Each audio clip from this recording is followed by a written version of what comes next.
ongoing. The security forces believe there could be other terrorists in this vicinity, and that's what they are doing at this moment. They are combing the entire vicinity under Operation Mahadev. The development, remember, comes on the day when the parliament is discussing Operation Sindoor, India's response to this massacre. India punished punitive strikes took place in Pakistan, where the terror infrastructure, the head of the terror snake in Pakistan, was dealt a severe blow by the Indian armed forces during Operation Sindoor. Now, the operation is still ongoing, says the Indian Army. Let's listen in to some reactions. अभी operation is still continue, ठीक है ना. It was an operation which is quite prolonged for a long time, ठीक है ना. That is still continuing, but in which Jammu Kashmir police, paramilitary and army, they have an exchange of fire in the higher reaches. So as per the interior reports, 3 bodies are being observed and seems to be neutralized. So this is all, but still it is operation, so I would not like to divulge much at this moment. We will share details with you at an opportune time, ठीक है ना, because it takes some time to get more. Let me very quickly go across to my colleague Nazir Masoodi, who has been in fact getting us all the latest developments from the ground. Nazir broke this story first here on NDTV earlier this day. Quite an important and significant day to achieve this success, Nazir. What do we know at this moment of what's happening on the ground? Because the army says the operation is ongoing. Yeah, well, it has been more than 9 hours. This encounter has ended and 3 terrorists from Pakistan have been killed. But there's certain confusion or uncertainty who they are. Well, the names are circulating, but security sources tell us that it's Abu Hamza, it is Sulaiman, and it is this Yasir. 2 names, Yasir and Sulaiman, they had cropped up. They were seen behind Pahalgam terror attack. But the question is, are they the same Yasir and Sulaiman? Because terrorists operate in different names. These are not the real names. They operate under different names. And since morning, well, the sources, security force have been unofficially saying it, but they were waiting for an official word. As we heard IGP Kashmir a while back, he's talking about, ascertaining identity, and it's going to take time. Army was supposed to address a press conference this evening. That has been postponed, and it may happen tomorrow. So, officially, we'll have to wait. Are they the same terrorists who are behind killing of 26 innocent people in Pahalgam, or this is some other group? Because names are always misleading. When it comes to the terrorists from Pakistan, they don't operate under their real names and their real address. They always operate under fake names, whatever name it may be. And one name is being shared by many terrorists. So the point is this the same group? That is still, it may be the same, but the fact is we have to wait for the official confirmation. That may come tomorrow, but unofficially they have been saying at least 2 are the same people who have been, who were involved in Pahalgam attack. Right. Let me show you where this operation happened. This is the Mahadev Peak, and this operation was named after Mahadev Peak. And the operation happened in the lap of Mahadev Peak. These 3 terrorists were hiding somewhere here. Operation was actually going on for last almost 1 month or the 6 weeks, because since 18th June, this Dachigam Park was closed for the public since there was an operation, and army had intelligence some terror movement, militant movement is going on in this area. So this morning there was a contact and 3 terrorists were killed. Okay. 1 AK rifle, 1 M4 carbine, American carbine was recovered, besides, other arms and ammunition. But the big question is, while it's all reports since morning, security force sources talking about that they may have avenged the killing of innocent killings of Pahalgam, because since last 3 months, security force have been launching relentless operation. But we'll have to wait for some more time before we get the official confirmation. That is the press conference by the army and police, where they are going to confirm whether they are indeed the same Sulaiman and the Yasir. Right, and we are expecting that important press conference or the briefing from the media by the army tomorrow. Now, Nazir, thank you for getting us all those details and a sight at least of the place where this operation has been conducted. We are getting some very important and big breaking news here on Nationwide at 6 at this moment. Viewers, in fact, let me very quickly go across to Vishnu Shom, because at this moment, Vishnu Shom has been able to get some very important key details of how these terrorists were hunted down. We are getting some important information about the Vishnu, some inside details of this operation, of how security forces operated in tough terrain to corner and neutralize these terrorists. Yeah, so I'm just going to go through some exclusive details which we can break on NDTV at this stage. The operation itself involved a great deal of technical intelligence. They won't obviously tell us the nature of that technical intelligence, but I would assume it would include the potential of intercepts of communications. I would assume that it would involve the use of drones with night vision devices, possibly soldiers on the ground monitoring a particular area. There have been soldiers who deployed in the higher reaches of the Dachigam forest now for a while, and it's these forces, these soldiers deployed in these areas, that progressively homed in on these terrorists who were hiding in this camp of theirs.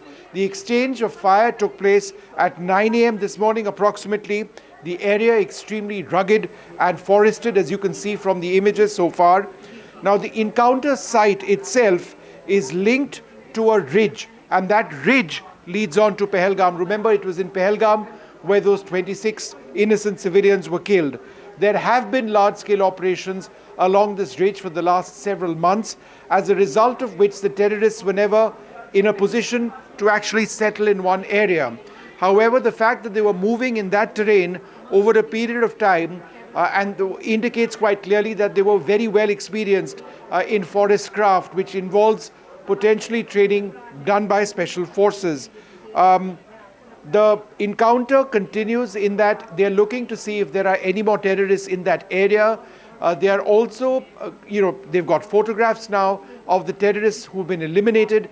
That's being shared with the National Investigating Agency. And on the basis of what the NIA says, we'll have further confirmation. But at this juncture, security forces strongly believe that at least one of the terrorists, Suleiman, thought to be the mastermind of the Pahalgam terror attacks, has been eliminated. Vishnu Shom, thank you so much for joining us with these very important details of how this Operation Mahadev was conducted. Remember, this has been a big question, and in fact, questions were being raised on the entire security apparatus, the grid security, a spectrum which is in fact in place in Jammu and Kashmir, of how these terrorists were able to infiltrate and where did they vanish from the face of the earth for the last 97 days. At least at this moment, sources telling us one of the butchers, the mastermind, has been eliminated, neutralized in this operation by the security forces. Major General SVP Singh is joining us at this moment. We are also, in fact, on the show, we have Captain DK Sharma. Thank you so much, gentlemen, for speaking to us at this moment, sir. Major General Singh, let me begin by asking you, Vishnu was giving out some very important details about how this operation was conducted. It's taken 97 days. And it also tells you how difficult this entire terrain in which the forces have been operating is, that it took them this much amount of time to try and corner and then, of course, neutralize one of the butchers of Pahalgam, sir. Thank you, Ankit. It's a very pertinent point. Vishnu briefed us very well. But I want to say that this Dachigam forest area covers about 141 square kilometers. And, this is hedged between the Zabran and the Mahadev ridges. And that's why it's been named also appropriately Operation Mahadev. Now, what I would say is our security forces, post-Pahalgam, 22nd April, they had been shadowing. I would like to say they were shadowing. It was not that nothing was being done. There has been a lot of issue raised in the public. But, these operations in such thick forests, very difficult terrain, they're covering altitude between 1,600 meters to 4,250 meters. That means apart from jungle, it is a high altitude heights on which our people have operated. Now, having said that, they were shadowing, and basically when you are shadowing, the most important thing is picking up the communication of these terrorists. That is the first indication you get. And that is where I think this modus operandi adopted by our security forces, patience has paid off. Signal communication has been there. I'm told there were Chinese radio sets on which we've been able to pick up the signal. That is one. Right. Secondly is also the OGWs. You see, how are they operating and surviving in these areas is because they get support from the sleeper cells from the OGWs. Yes. Now, that's a matter of great concern. But this operation, Ankit, has been done on good intelligence, good operational work, good cooperation between the army and the JK police. In this case, 24 Rashtra Rifles and 4 paras. Yes. They've done a tremendous job, an excellent operation to have nabbed the 3 terrorists. All right, You also Captain, covered. I'll just come to you, sir. Captain Sharma, let me bring you in as well on this. Like we are speaking, and we have seen these visuals of the hideout. It is a high altitude area. It seems that the terrorists had enough ammunition, food and other supplies to dig in their heels for a long time. They could have, in fact, conducted another terror strike if not neutralized by the security forces. Well, Ankit, first of all, huge congratulations to the army that they have brought some kind of closure to this huge effort which you are and Vishnu brought out 97 days. Let me tell you, as Sir is also, explaining it, the terrain is so tough. It is like looking for a needle in a haystack. And you saw the heights and the valley and the, forestation over there. It would have been a very, very massive, coordinated, kind of an operation where you had drones, you had manpower, foot on ground, and patience, which he's talking. A huge amount of responsibility was on the army, not to lose anyone, but to check each and every spot over there. And somehow today morning, when the gunshots declared their position, that means they had army somewhere near, or maybe the drones had detected some movement. And this is how, and when you're saying that they would have been, they would have parked themselves for how many days, we don't know. What was the route from where they came? Was the area around them mined? There are many factors. That is why I'm saying that without losing a single man from our side, if we have neutralized these 3, rest of them, whosoever is there, now they are cornered, and it is only a matter of time that the army will take very, very gradual and calculated moves will be done. Right. And now probably more with the drones and technology rather than putting the man in front, so that there is no collateral, damage to us. There was, like you used the word, sir, closure. There was, the entire country, in fact, was united when Pakistan was being punished. The terror infrastructure Pakistan was being targeted after Pahalgam, but there was still that, pinching pain about the terrorists, those who were in fact involved in this operation, those who conducted this operation, in fact terror strike. And today there is some closure as far as the families and the entire country is concerned. We can heal from here. But Ankit, I want to just add one thing. Yes, you sir. see, this operation started on April 20th, and you see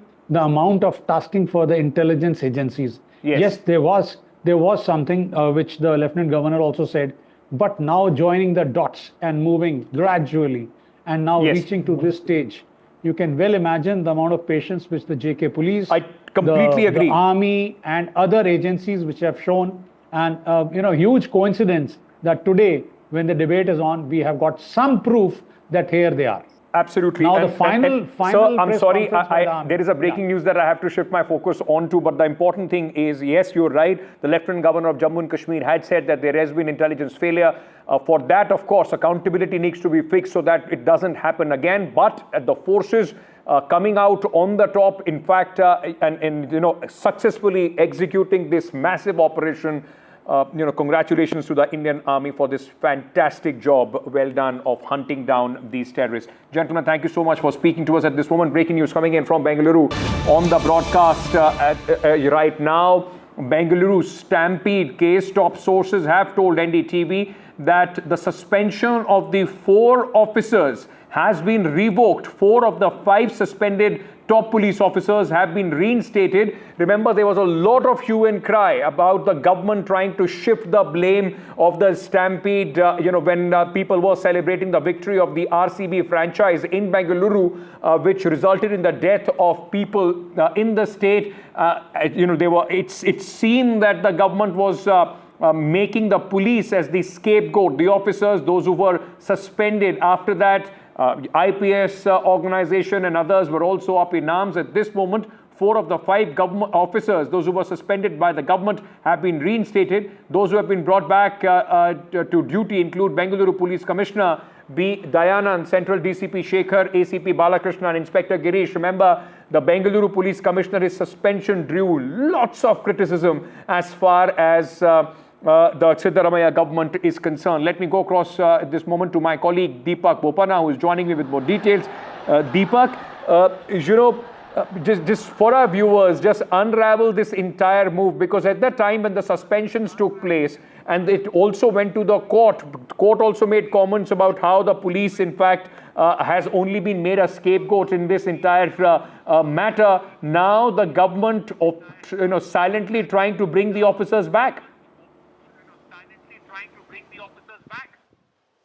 Well, it's a very interesting maneuver here by the Karnataka government, revoking the suspension of 4 of them. In fact, they're reinstating them. They're also here saying that there's going to be a departmental inquiry, because the Judicial Commission, has also submitted its report. The cabinet approved of it last week and then said that they will go ahead and, do a departmental inquiry. Now they've decided that 4 officers, the Commissioner of Bengaluru, the Deputy Commissioner, the ACP and the Inspector of Kaban Park Police Station, all of them will be reinstated, but there'll be a departmental inquiry that will be conducted against them while they are reinstated immediately. But the interesting part here is that one of the IPS officers, the Additional Commissioner, Mr. Vikash, had moved the tribunal, and we saw some very stinging observation that was made by the tribunal pertaining to his suspension. Now the matter has been challenged in the High Court. His, suspension hasn't been revoked, or he has not been reinstated. So the trouble continues for him, but for the other officers, at least temporary relief. What will happen after the departmental inquiry, that is another matter altogether. Very quickly, in the end, at this moment, the commission gives a clean sheet to the government. The government has reinstated these officers as well. At this moment, there is nobody who has been held responsible for the stampede in Bengaluru.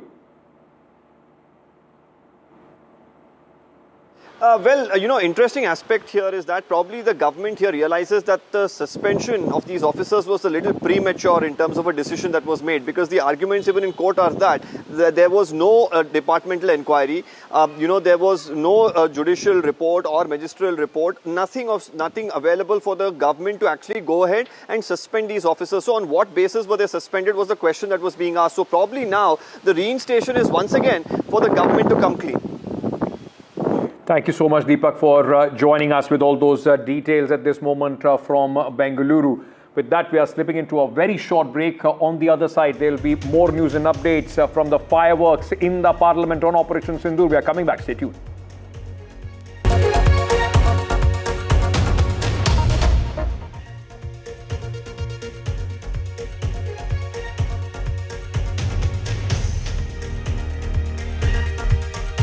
India avenges Pahalgam attack. 3 terrorists are killed. Pahalgam mastermind tracked, cornered, neutralized. Operation Sindoor debate starts in the Lok Sabha. Raksha Mantri Rajnath Singh bats for the government, says forces achieved a target, 100 terrorists killed. Gaurav Gogoi hits out at the government on Operation Sindoor inside the parliament, says, why did we agree to a ceasefire? Country needs to know the truth. Divya Deshmukh wins 5 World Cup title. Divya becomes 88th Grandmaster, beats Humphrey Kundru in the second rapid chess game. Presented by Canara Bank. Together we can. That's huge. That is a biggie. It's out there. Gold Plus Clear Glass. पार हो या near, सब कुछ दिखे clear.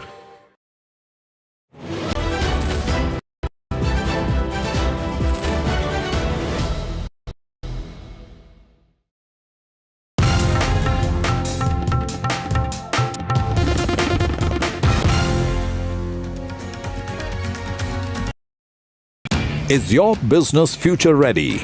Join the 13-week strategic ESG certification program for business sustainability and growth for CXO and business leaders by NDTV, Terry and Zenora. Master global ESG frameworks, gain real-world tools and lead with impact. Starts August the 23rd. Enroll now and power your business with sustainability.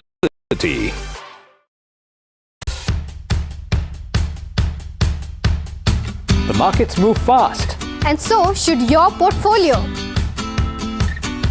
Expert insights, real-time stock picks. Do I buy Ola? Should I hold CDSL for the long term? Buy, sell or hold. The answers you need, straight from the experts. Callers from India and across the world. Connect live, ask, decide and invest wisely. Your portfolio, your future. Ask Profit.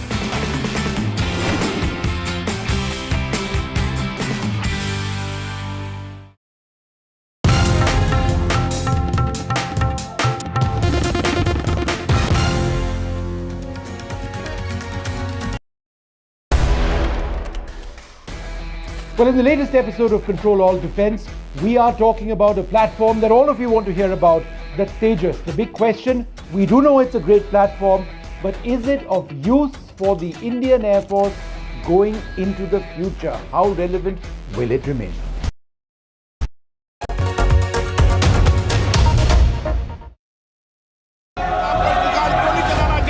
Operation Sindoor debate को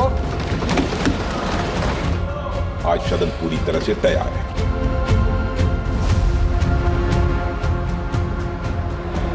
किसके सामने आपने surrender किया?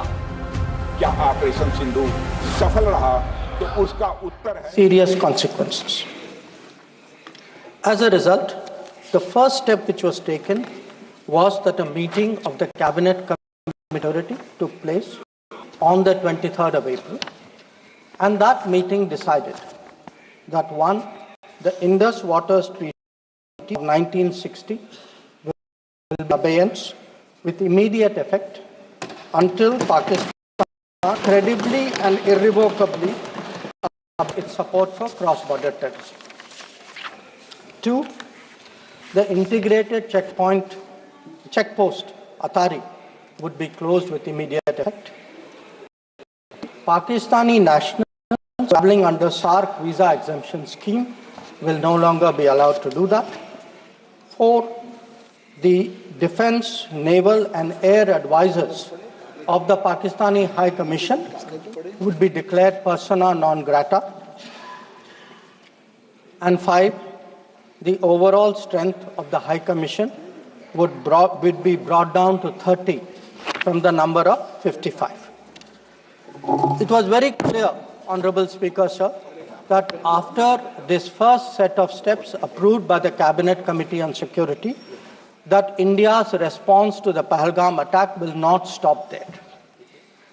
Our task, from a diplomatic perspective, from a foreign policy approach, was to shape the global understanding of the Pahalgam attack. What we tried to do was to bring out to the international community Pakistan's long-standing use of cross-border terrorism. We highlighted the history of terrorism in Pakistan and how this particular attack was meant to target the economy of Jammu and Kashmir and to sow communal discord among the people of India. Our messages were two. One, zero tolerance of terrorism, and two, the right to defend our people against terrorism. So all the interactions we did, the diplomatic briefings, we called all the embassies for briefings. We interacted with the media. All of this was aimed at these two objectives: zero tolerance of terrorism and the right to defend ourselves, right to defend the people of India against cross-border terrorism. Now, the focus for our diplomacy was understandably the UN Security Council. And Honorable Speaker, sir, the challenge for us was that at this particular point, Pakistan is a member of the Security Council. We are not. So we had to achieve our objectives in a Security Council where Pakistan is a member. Now, our goals in the Security Council were two. One, to get an endorsement from the Security Council of the need for accountability, and two, to bring to justice those who perpetrated this attack. And I am glad to say, Speaker, sir, and I hope that this is appreciated and recognized by the House. If you look at the Security Council statement of 25 April, the members of the Security Council condemned in the strongest terms the terrorist attack.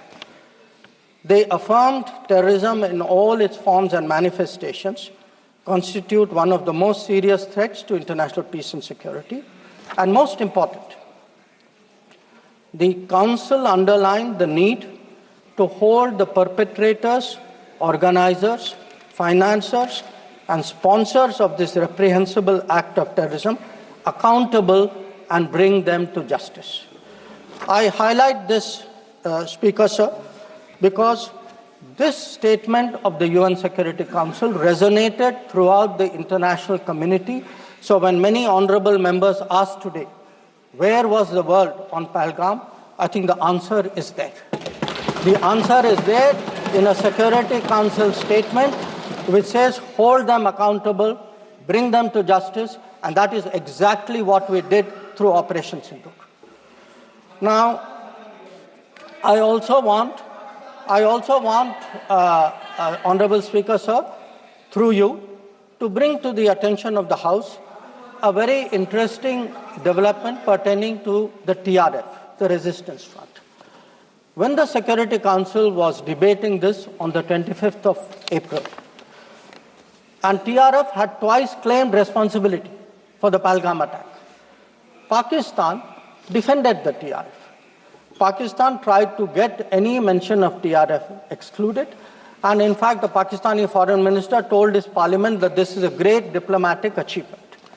Now, I mention it because today, again, thanks to our diplomacy, the TRF has been designated as a global terrorist organization by the US government, and the same Pakistani foreign minister who took so much pride saying, I defended the TRF, says, well, now if the US has done this, we accept it. So that is where the Security Council issue stood. If I could then, sir, move on to the diplomacy from 25th of April till the commencement of Operation Sindoor. During this period, there were obviously a number of phone calls, a number of conversations. At my level, there were 27 calls. At Prime Minister, I think almost 20 calls. About 35, 40 letters of support came in. And what we tried to do was to create a narrative, prepare the diplomacy for the launch of Operation Sindoor. And the result of that diplomacy, Honorable Speaker, sir, there are 193 nations of the members of the United Nations. 193. Only 3, apart from Pakistan, opposed Operation Sindoor. Only 3. If you look through this period, and I would be very happy to share with the House the exact positions of various governments, overwhelmingly, there was recognition that terrorism is unacceptable, that a country which has been attacked has a right to defend itself, and that India was doing exactly that. Now, when Operation Sindoor was launched, we spelled out our objectives. There was a statement, Honorable Raksha Mantri ji referred to it in his statement, where we put out for the benefit of our own people, for the international community, that Operation Sindoor was hitting the infrastructure in Pakistan and Pakistan-occupied Jammu and Kashmir, from where terrorist attacks had been planned and launched. We highlighted that 9 sites had been targeted, and we said that our actions are focused, measured, and non-escalatory in nature. And we were living up to the commitment that those responsible for this attack will be held. This was the commitment which was endorsed by the UN Security Council for diplomacy. It was a commitment made by the Prime Minister to the people of India that we would hit those symbols, those sites, those planning places. So today, when I hear many questions from across the aisle, I want to say, which one of you imagined that Bhavalpur and Muridke would be brought down the way it was? Which one of you thought it? When did you even think of it during your tenure? Did it even cross your mind? In fact, on the contrary, you ruled it out after 26/11. So I think our objectives are very clear. We wanted to send a message to the terrorists. We wanted to send a message to Pakistan that do not continue this support for terrorism. And I think on the morning of 7th of May, that message went home loud and clear. Now, sir, during this period, there was, when the operations were on, when the conflict, when the activities were on, operation is still continuing. A number of countries, number of their leaders, ministers, others called up. And they called up because people wanted to know what is happening. People wanted to know what is the thinking of India. People wanted to understand what we are doing. And I would like to share with the House, sir, through you, to everybody, we gave a common message. The common message was India is exercising its right to defend itself against terrorism. Number two, the targets which were hit on the 7th of May are known terrorist headquarters and infrastructure. Number three, there will be no mediation. Anything between us and Pakistan is bilateral. Number four, we will never bow down to nuclear blackmail. Number five, we are responding to Pakistani military attacks because after Operation Sindoor was launched, they had started targeting our military facilities. And we will continue to hit the Pakistani military. If the fighting is to stop, Pakistan must request it. And that request must come through the designated channel of DGMOs. This was a common message that we had given to many people who had called us during that period. Our position was very, very clear in how we were approaching the progress of Operation Sindoor. Now, sir, many members asked, some out of genuine curiosity, some perhaps less, what was the international support? How much international understanding was there of India's position? I would like to share with you a sample. So let me start with countries who are known to be partners of India. Quad. Quad gave a statement which says, the Quad unequivocally condemns all acts of terrorism and violent extremism in all its forms and manifestations, including cross-border terrorism. We condemn in strongest terms the terrorist attacks in Pahalgam on 22 April and call for perpetrators, organizers and financiers of this reprehensible act to be brought to justice without any delay. Now, sir, this is the Quad. Now, let us look at a different grouping, BRICS. Now, BRICS has China as a member, Russia as a member, it has Iran as a member, Brazil, South Africa, Egypt. BRICS also condemned the April 22 attack. It reaffirmed its commitment to combating terrorism, again including cross-border terrorism. Now, I would like members of this House to understand, if India is attacked, if there is a terrorist attack on India and a country says we condemn cross-border terrorism, I think it is obvious to everybody what that cross-border terrorism is. So, I then move on, sir, to the Central Asia. The Central Asian countries opposed providing safe haven using terrorist proxies for cross-border terrorism, for terror financing. Now, I can cite statements from the Indian Ocean Rim Association, from individual countries, range of them. President Putin, for example, has said, he wrote to our president and said this brutal crime has no justification whatsoever and its perpetrators will face a deserved punishment. The president of Paraguay has said that he expresses solidarity and recognized India's legitimate right to self-defense.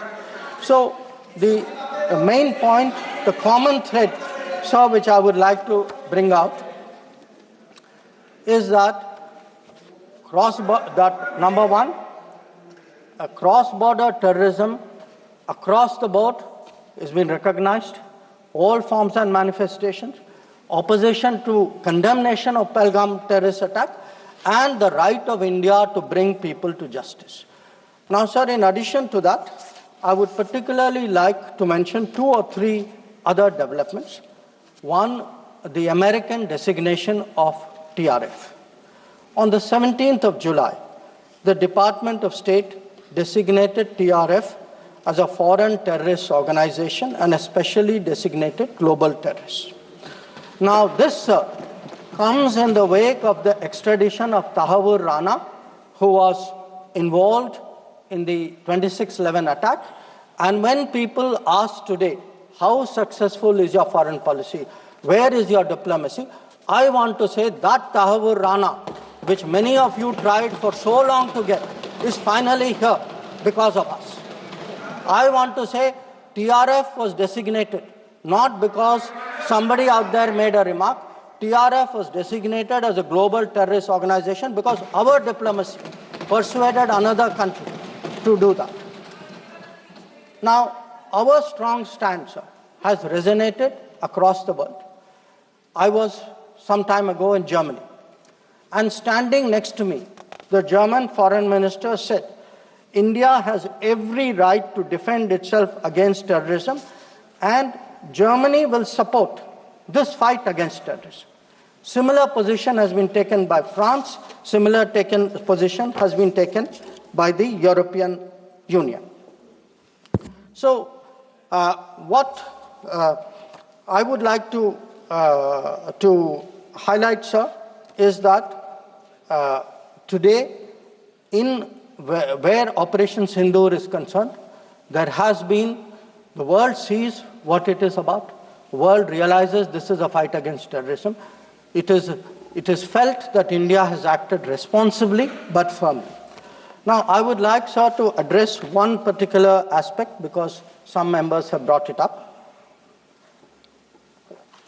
And this is regarding the US activity during this period. Sir, I'd like to inform the House that on the 9th of May, Vice President J.D. Vance called the Prime Minister, warning of a massive Pakistani attack in the next few hours. Prime Minister, in his response, made it very clear that if such an attack happens, it would meet with an appropriate response from our side. Now, sir, that attack took place and was foiled by our armed forces, and I think the House should collectively appreciate the performance of the armed forces in foiling what was a massive attack on the 9th and 10th of May. Now, our response, which the Prime Minister promised, was delivered, and it was delivered with devastating effect. I don't have to say anything. Every member has seen satellite pictures of Pakistani airfields. You can see from the state of those airfields, which shown by the pictures, what was our answer. Now, on the 10th of May, we received phone calls sharing the impression of other countries that Pakistan was ready to cease the fighting. Our position was, if Pakistan was ready, we needed to get this as a request from the Pakistani side through the DGMO channel. That is exactly how that request came. Now, I want to make two things very clear, sir. One, at no stage in any conversation with the United States was there any linkage with trade and what was going on. Secondly, there was, please listen. Secondly, there was no call between the Prime Minister and President Trump from the 22nd of April when President Trump called up to convey his sympathy, and the 17th of June when he called up Prime Minister in Canada to explain why he could not meet. So I would again, मैं इसको दोहराता हूँ, 22 अप्रैल से 17 जून तक। माननीय अध्यक्ष जी, मेरी एक बात की आपत्ति है, भारत देश का शपथ लिया हुआ विदेश मंत्री यहाँ स्टेटमेंट कर रहा है, उस पर भरोसा नहीं है, उनको किसी और देश पर भरोसा है। मैं समझ सकता हूं उनकी पार्टी में विदेश का महत्व क्या है, मगर इसका मतलब ये तो नहीं है पार्टी की सारी चीजें यहाँ सदन में आकर थोपे। भारत के विदेश मंत्री पर भरोसा नहीं करोगे? ओथ लिया हुआ व्यक्ति यहाँ पर बोल रहा है, ही इज रिस्पॉन्सिबल। माननीय अध्यक्ष जी, इसीलिए ये वहां बैठे हैं और 20 साल तक वहीं बैठने वाले हैं।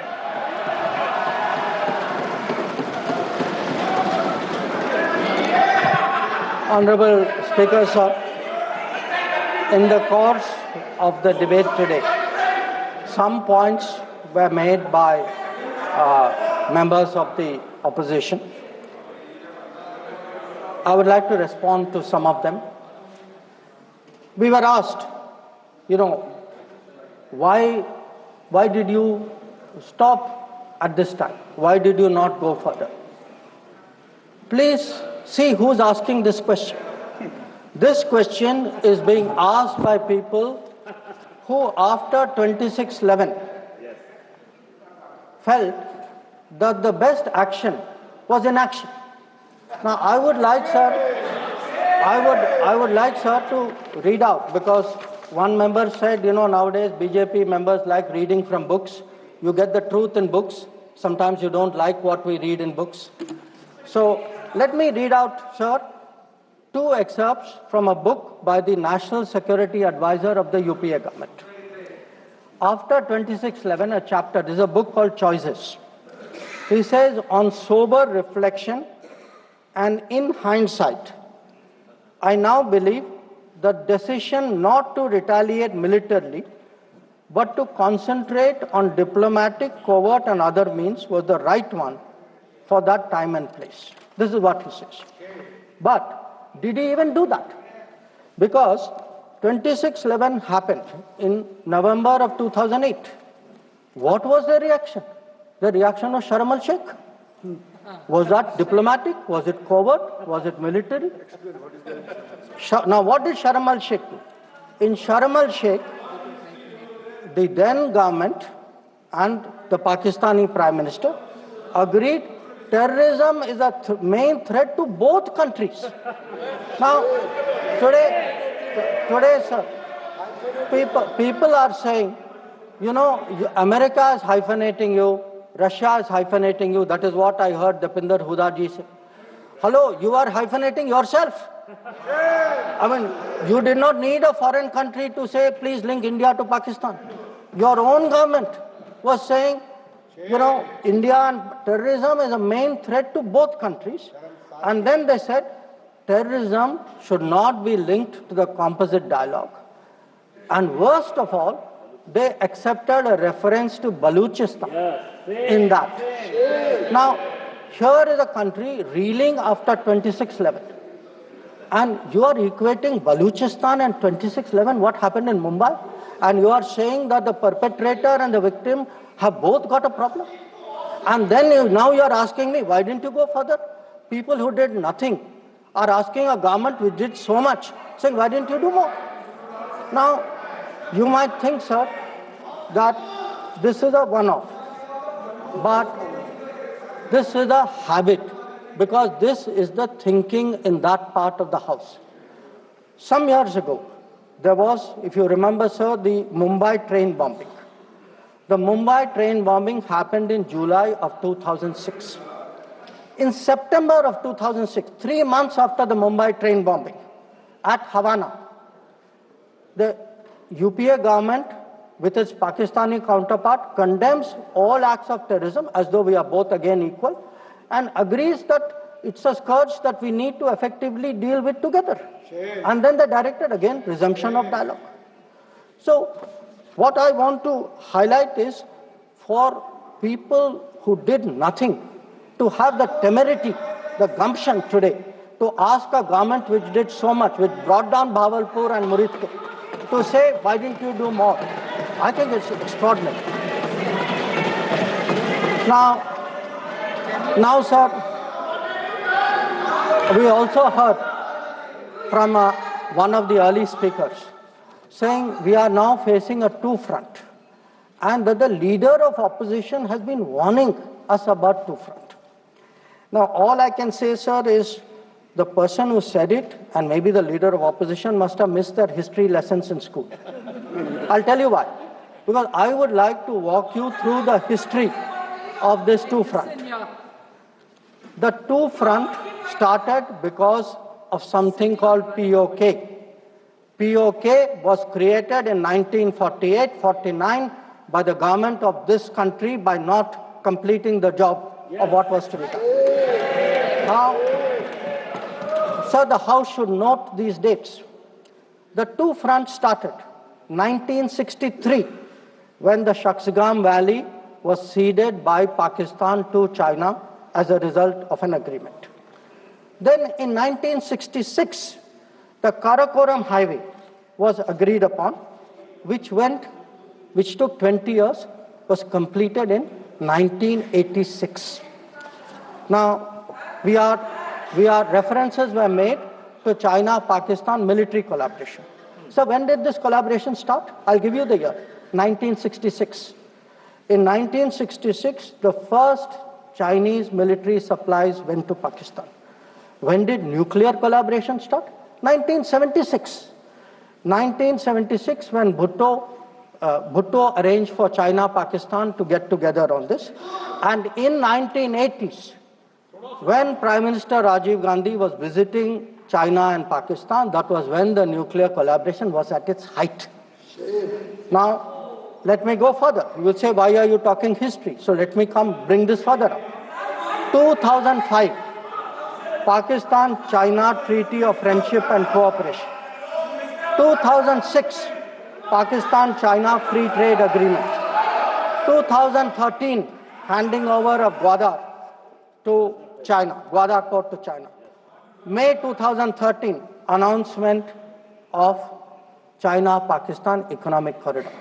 So, sir, we are getting warnings about a US-China, Pakistan-China collaboration, when this collaboration has been going on for 60 years. Now, let me also address two other points. There was a reference made to IMF that, why did you not stop? Why did you not stop? आपने सवाल उठाया तो जवाब भी सुनना पड़ेगा. आपने उठाया ना, आपके उपनेता ने उठाया, आपने सुनो जवाब. अब जैसे सवाल करोगे वैसे जवाब सुनने पड़ेंगे. Sir, the IMF loan which was given was approved in September 2024. It was an extended fund facility of $7 billion. Now, sir, the House should know, Pakistan is a serial borrower from the IMF. I think 16 or 17 times they have taken IMF package. Now, very interesting comparison, sir. In 2008, Pakistan got a standby arrangement of $9.70 billion. In 2013, it got another one of $5.9 billion. So the very people who are concerned today at a $7 billion package should remember a $15 billion package went through for Pakistan during that tenure. Now, reference was made, sir, to FATF. I want to say the longest period that Pakistan has been under FATF grey list has been under the tenure of the Modi government. During the Modi government, from 2018 to 2022, 1,576 days, Pakistan was in the grey list. Yes, they were in the grey list earlier also. I am not denying that. It was for a shorter period. But I again want the House to appreciate that the FATF meeting in May 2025 has kept Pakistan in the enhanced follow-up category, recognizing that the compliance of Pakistan is only partial. Now, sir, so much for Pakistan. Some members also raised issues pertaining to China. So I would like to spend a few minutes on that. So I would first like the House to appreciate, because today we are getting these lectures saying China is a great danger, China, Pakistan are together, we are warning you. So what does the Congress party really think about China? Don't go by what they say. Let us see what they did. In 2005, China was designated as a strategic partner during Prime Minister Wen Jiabao's visit to India. Strategic partner. And there is a concept, very famous concept called Chindia, sir, a belief that China and India have common interest. And the main proponent of Chindia is the party spokesman of the people opposite. Now, some mention was made about visits, including my visit. Yes, I went to China. I went to China to make our position very clear about de-escalation, about trade restrictions, and about terrorism. I did not go to China for the Olympics. I did not go to China for secret agreements. I did not go for...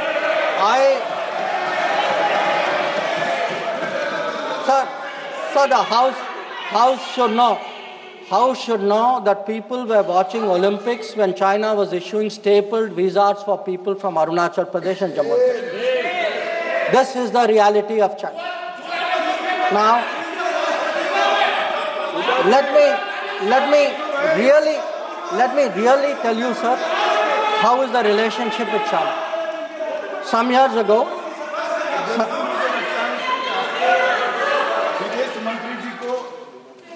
संरक्षण देना चाहिए। उनके speaker जब बोल रहे थे, हम पूरे धैर्य से सुने। मैं बताऊंगा कितनी असत्य बातें बोली गई कल, परंतु फिर भी असत्य को भी हम हलाहल समझकर पी गए। अब ये सत्य भी नहीं सुन पाते हैं। माननीय अध्यक्ष जी, मुझे लगता है आपको प्रोटेक्शन देना चाहिए। बैठे बैठे टोका टोकी करना सबको आता है, ऐसा नहीं हमें नहीं आता, मगर इतने गंभीर विषय पर चर्चा जब हो रही है तो सरकार के प्रमुख विभाग के मंत्री को बोलते हुए बैठे बैठे टोकना ये विपक्ष को शोभा देता है क्या? मान्यवर, आपने बिल्कुल उनको आग्रह से कहना चाहिए, वरना हम भी हमारे मेंबर को बाद में समझा नहीं पाएंगे।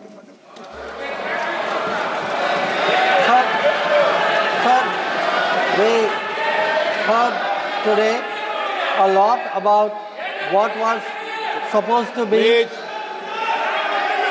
the thinking. बैठे आपको इजाजत नहीं, बैठे। Sir, we heard about warnings about China, cautions about China. China is planning this, China is planning that. But sir, I want to remind this House, Doklam crisis was on. The leader of opposition decided to get a briefing from whom?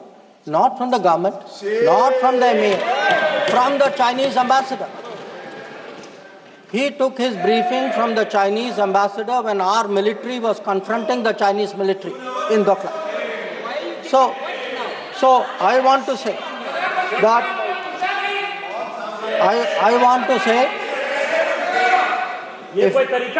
and this is the political thinking. Let me, sir, give you the economic thinking.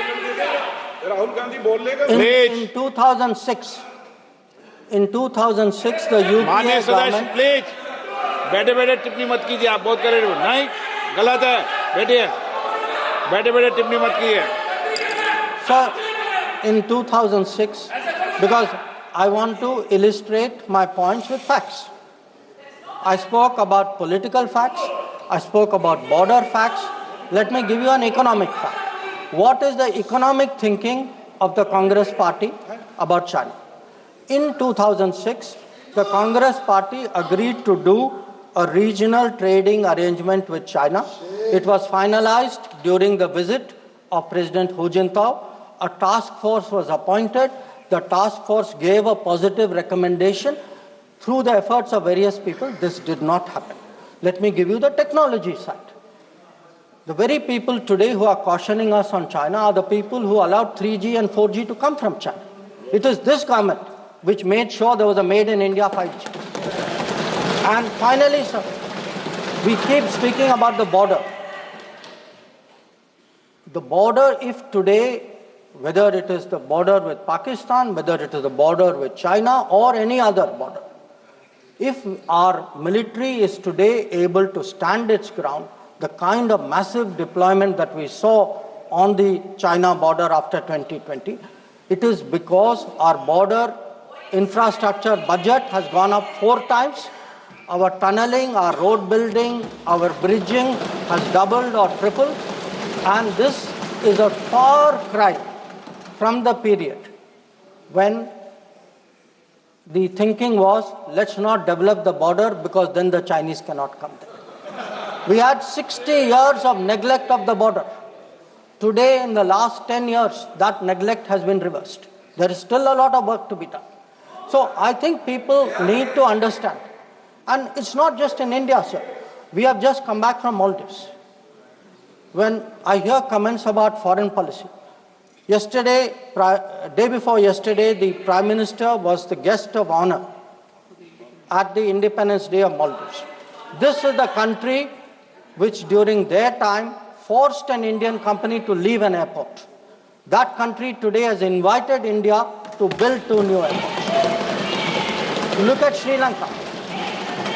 If the Hambantota port was built between 2005 and 2008, and at that time it was actually justified as saying that it has no impact on India's interest.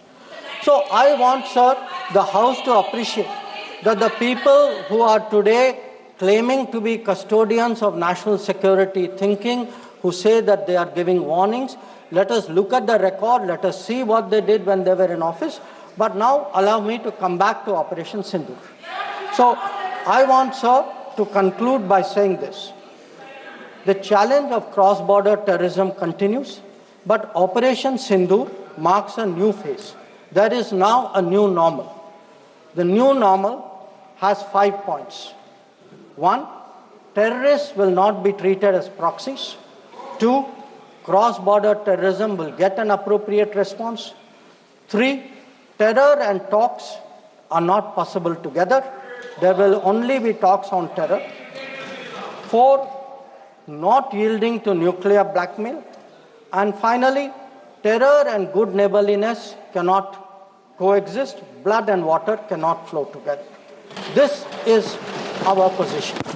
So let me conclude, sir, by recognizing the role which this body and the upper house has played during this period in explaining our national position and our national interest on Operation Sindoor. We had, sir, 7 parliamentary delegations which went to 33 countries. Some comments were made about those delegations. I have to tell the honorable member, Arvind Savantji, I'm sorry, you are completely misinformed. Those delegations were received with great honor. In many cases, the Foreign Minister of the country met them. Please look at the tweets of people sitting next to you. That itself will tell you. And इनके बगल वालों से जानकारी. Sir, these 7 delegations, the delegation led by Ravi Shankar Prasad ji, by Shashi Tharoor ji, by Baijan Panda ji, by Sanjay Kumar Jha ji, by Kannimori ji, by Supriya Sule ji, and by Shrikant Eknath Shinde ji. Sir, these 7 delegations did the nation proud. They across the board, and every member, members of opposition, members of the government, public-spirited citizens, retired diplomats, they were able to explain to the whole world our posture of zero tolerance against terrorism. So I would like, sir, to end my remarks with the hope that on an issue as important as this struggle against terrorism, we can only succeed in ensuring zero tolerance against terrorism if we have a united voice in this country against terrorism. There must not be any division of opinion on this matter. The way the parliamentary delegations behaved abroad, I hope the same solidarity will permeate the proceedings of the House. I thank you.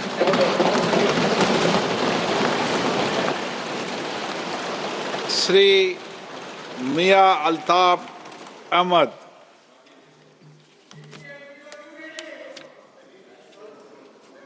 बहुत बहुत शुक्रिया।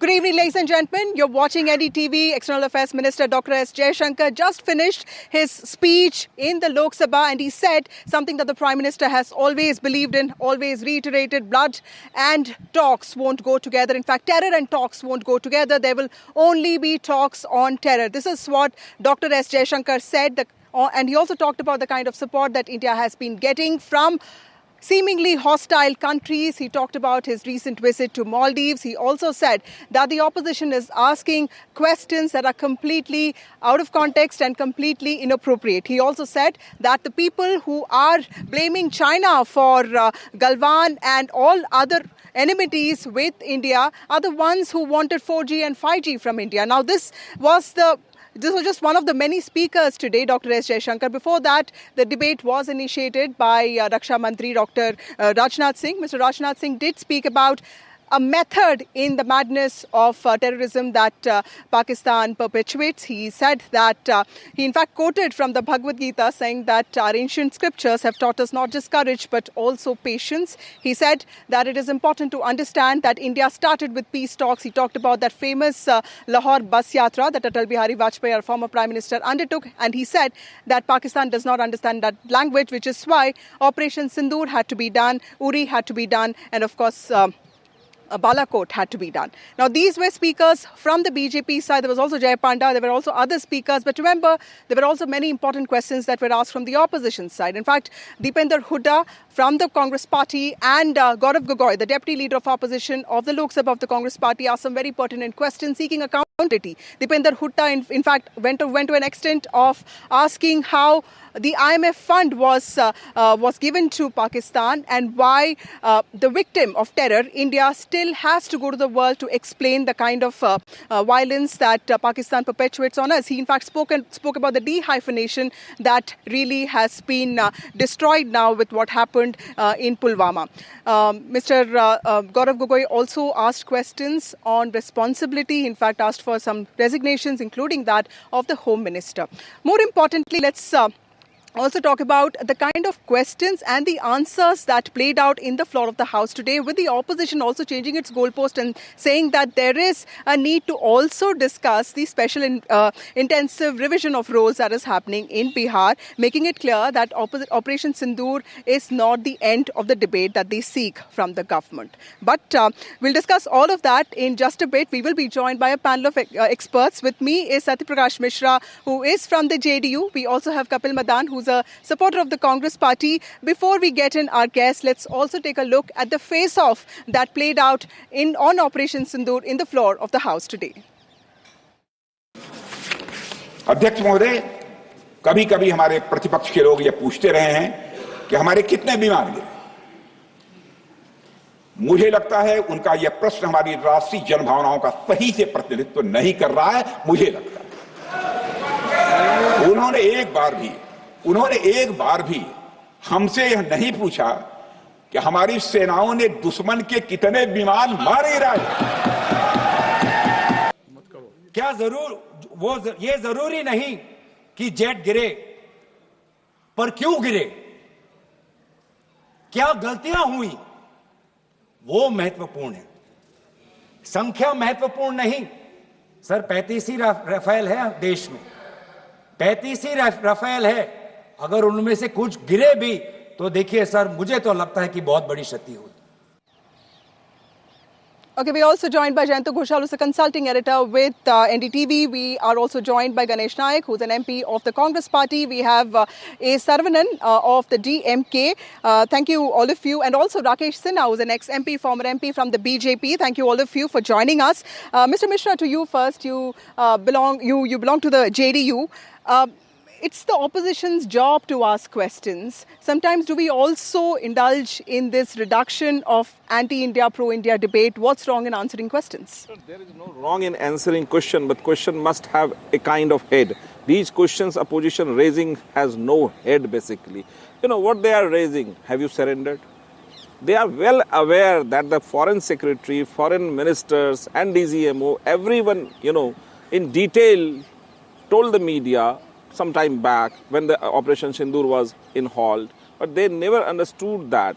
Okay, now the discussion is going in Parliament. Rajnath Singh ji has responded every kind of questions opposition had any kind of doubt regarding the surrender and anything like that.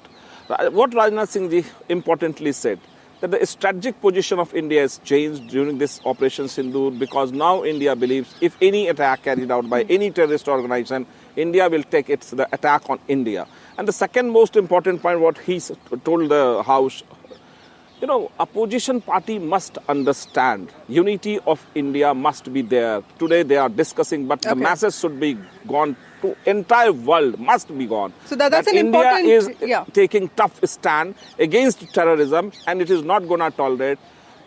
Around 50 members of parliament went different countries to convey the same message. Why opposition parties are not agree with that? Why opposition party is just trying to divert? So opposition parties are saying that there were no joint conferences, press conferences in most of these countries. Kapil Madan, but Dr. S. Jaishankar has responded to this criticisms. In fact, he quoted from several portals and important foreign policy review magazines and also official statements from Vladimir Putin to the Prime Minister of Paraguay. He has said that everybody has condemned Pahalgam and in fact also supported India when it comes to Operation Sindoor. So is there a sense that the opposition is trying to create, these questions only to corner the government, something that the government seems to be completely prepared for? No, Vasudha, if you look at, the entire debate that has happened, I think, it is very safe to say that the government is trying to use misinformation as a strategy. And I'll give you specific instance why I, make this observation. You may recall when this incident happened, there were reports, which has not been denied by the government, that there were security intelligence that something is likely to happen, and therefore the Prime Minister's visit to JNK was cancelled. Once you have a specific intelligence and input, and you are not able to prevent that kind of an incident, the first question is forget Pakistan. The first question is that, while you want to create all this hysteria about Pakistan, blaming Pakistan, supporting Pakistan, the first question is on the accountability. If 4 individuals with that kind of weapon came about 200 kilometers inside our country, and not to forget, they also, evaded after committing this gruesome act, and we have admittedly soldiers in several thousand and maybe in few lakhs in JNK guarding the area. So my first question is that why is the government not talking about what went wrong which led to this incident? And this is not the first time that has happened. But Kapil, today hold on. Just hold on. They have actually killed 2 people, right? Hold on. So let me tell you, in Pulwama also, we lost our soldiers, and today, can you tell whether a charge sheet has been filed in that case? Can you tell whether the accused has been arrested in that case? So can you tell? No, just a minute, Vasudha. Vasudha. We don't know. The fact is, we don't know. It's not there in the media. You don't know. Okay. The government doesn't know. Okay, that's a fair question, Kapil. I'll just come back to you. The point I'm trying to make here is, and what has been our government response. Now, what you're trying to do is, you're trying to confuse 2 different things, and you are trying to, give a completely, misinformed and a concocted version for consumption of our people. Here. Rakesh Sinha, the Congress especially today has been saying that the government is not giving a complete picture. It is seeking details on investigation. It is also seeking details on what really went wrong when it comes to Pahalgam. Was there an intel failure? They also quoted from Lieutenant General Rahul Singh to LG of JNK Manoj Sinha. Is there something that the government needs to do more to reassure the opposition? You know, the Congress party is trying to create a Pandora box. It lacks the vision about the Pakistan policy, and I can tell you that in the independent India, for the first time, there has been a very categorical, unambiguous Pakistan policy formulated by Prime Minister Narendra Modi.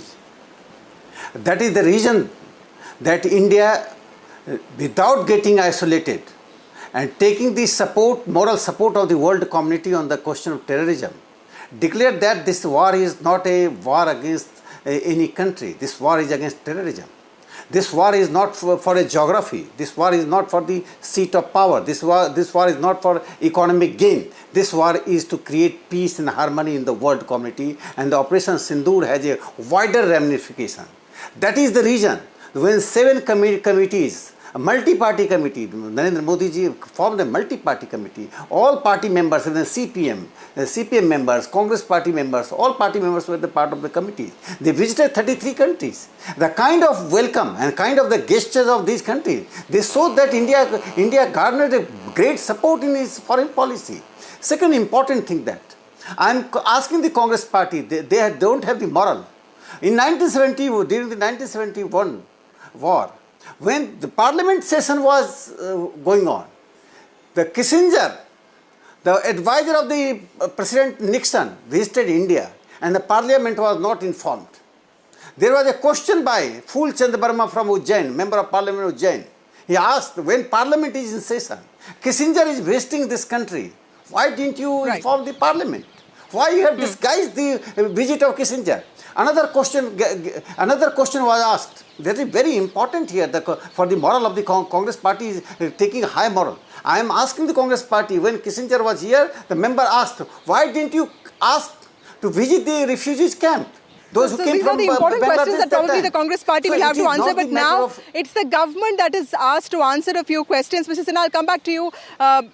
Lieutenant General Satish Dua is also with us. Mr. Dua, how do you look at this debate that played out in the parliament today? Because these are national security matters. There was also an encounter today in which 2 people who are associated with the Pahalgam terror attack were also killed. How do you see all of this? And the fact that Rajnath Singh also said that Pakistan uses terrorism as a tool, as a political tool, weaponizes it. How do you see this?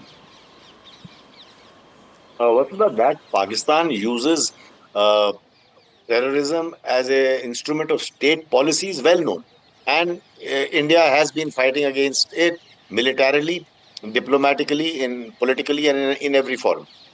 As to the debate, I'll try to steer clear of any politics. When Operation Sindoor was taking place, as a soldier, I felt it was very heartening for me to see that all opposition parties, everyone united behind the cause, and everyone supported the armed forces and all other instruments of power. Thereafter, when the delegations went out to 7 delegations went out to different countries, opposition, allies, government, all the parties comprised of it, and everyone delivered a very effective message to 33 countries. When today debate takes place, I know there should be a parliamentary debate. There should be debate in parliament. This is the first session after the Operation Sindoor. It was such a decisive operation that in less than 4 days, we imposed our will on Pakistan, and they asked us for ceasefire. Remember, in 71, it took us 14 days to get them to the ceasefire. So, a debate should take place. But and the government should answer. But the point is to sort of question things. Some of these things are very low. To question whether this actually took place, that breaks the morale of the armed forces. To try and do a bean count, how many fighters had fallen. This operation is still ongoing. To my mind, bean count is not very important. Outcomes are, and that is something that we have very decisively shown the world and proven it to the country, and that's a very good point that you made. In fact, Rajnath Singh said that in every examination, it is the outcome that matters, and you cannot ask a student who has scored full marks, why did your pencils nib a break? But to be fair to the opposition, Lieutenant General Dua, Today, I did notice that they didn't ask about how many jets were down. They said that it was important to discuss why did they go down. Jyotsna Tirunagari of the TDP also joins us now. Before that, let me go to Jayanto Ghoshal. And of course, Saravanan Annadurai is also with us. Jayanto Ghoshal, sir, as a journalist, as an analyst, how did you see the debate that played out today? You've seen many debates like this in the past. Did you expect it to be more fierce? And did you expect the opposition to be asking these questions? Was there a shift in the way they raised questions? Was there a shift in the way the government projected its confidence with respect to Operation Sindoor? Yeah, Vasudha, first of all, we should not analyze Operation Sindoor in the political party prism. It is not BJP's Operation Sindoor, or it is not opposition party's Operation Sindoor. It is our country's foreign policy, and Narendra Modi is the Mukhia of that government, and I think this is a major success we have achieved. And opposition also supported Operation Sindoor when the several opposition members visited the abroad. But one thing, this intelligence failure is nothing new in our country, globally also. 26/11, intelligence failure. Parliament attack, intelligence failure. 26/11, that Narendra Modi was not Prime Minister. Intelligence failure was there. So intelligence failure, after Kargil, Subramaniam Committee formed, there are 4 task forces on that. And now on Operation Sindoor, after this major achievement, we are happy and we are respectful to the Indian foreign policy. Once Pranab Mukherjee as foreign minister told me that we are very happy, we have a heritage of consensus on foreign policy. Communists usually contradicted the anti-Americanism, but after globalization that also neutralized. There is a major change. And now Jayashankar's foreign policy is an Indian foreign policy, Modi's foreign policy. This is number one. And number two, Vasudha, this is just only one point, that on this Operation Sindoor, Modi ji has that courage to start it. And why he stopped, that opposition is saying, why they have withdrawn. There should be a Lakshman Rekha, there should be a do's and don'ts on the war diplomacy also. Because international pressure always it is there. On Kargil also it was there, on all operations. But you know, you have to know when we should stop on the economics and the other effects, we should understand. So I think opposition, it is better to wait. That's a very important point, Mr. Ghoshal. Let me get in Mr. Naik here. Yeah, there, Mr. Naik. There are several issues of the opposition. Right, Mr. Naik, Jayanto Ghoshal. Jayanto Ghoshal made a very important point here that there needs to be a Lakshman Rekha, there needs to be a red line as to what one can expect, because global diplomacy is sometimes often out of reach, and this is something that every ruling party in the government would face. Do you think that the Congress party would have also needed to understand that there could be pressures, but the fact that the party did ask a lot of questions and the government is answering them, does that mean that finally there's a cordial sense of dialogue between the two sides? No, it was always a cordial kind of a discussion that the Congress party wanted. In fact, our idea is to get the information from out of the government and place it before the people of this country. No, it is not that we want to put down the India's response to Pahalgam attack, or that our foreign policy success and failures. So we want to support the government fully. We did support the government fully. We did support the armed forces fully during the operations. It is now time to understand what went right and what went wrong. This kind of a questioning, I think the government should have the gumption to receive and answer it properly. It's very good that this kind of a discussion is taking place today in the parliament. You could see the lead speaker from the Congress raise very, very pertinent points. He did talk about the information warfare outside, information warfare inside. In fact, the important disinformation was that to project opposition and the Congress party as not having sufficient nationalism or not being sufficiently nationalistic in our approach. That's the most unfortunate thing. So this is being dismantled today. It is for everybody to see that the opposition is with the government and with the armed forces as far as the rebuttal of the we also have TDP TDP MP Lavu Krishna Devarailu, who's also the TDP's parliamentary floor leader in the Lok Sabha, joining us. Yes. Lavu Krishna Devarailu of the TDP joins us. He's an MP who also spoke today. He's also the TDP's parliamentary floor leader. Thank you, Krishna, for joining us on a day like this. It was a big day for both sides. And in fact, I was listening to your speech where you really focused on Pahalgam killings, which was the reason why Operation Sindoor took place. In fact, you said that it was not just killings or murder, it was a slaughter of human beings. And the fact that you had gone to Kashmir just few days before Pahalgam, you saw what was before that and what really happened after that. Explain to us what are the big points that you made and what are your expectations from this debate? Vasudha, the important thing about this debate is that citizens of this country need to know what has happened in Operation Sindoor and also what led to Operation Sindoor. We have gone outside India as a part of delegation. We explained to every world leader across almost 32 countries, explained why we have done Operation Sindoor, what led to Operation Sindoor. Again, there are some questions that has been raised by the opposition party regarding Operation Sindoor and Pahalgam. And obviously, as a coalition in power, we are there to answer them, and we did answer them. The main issues that we have raised are most importantly with regards to how this has taken India in a different direction with regards to the Operation Sindoor. We are giving very strong message to the world and every country across the globe that this is going to be India's response in future also if there is any terror activity that has happened. But instead of asking the government questions around this, the opposition is actually going in every other direction rather than coming to any sort of reasonable questions.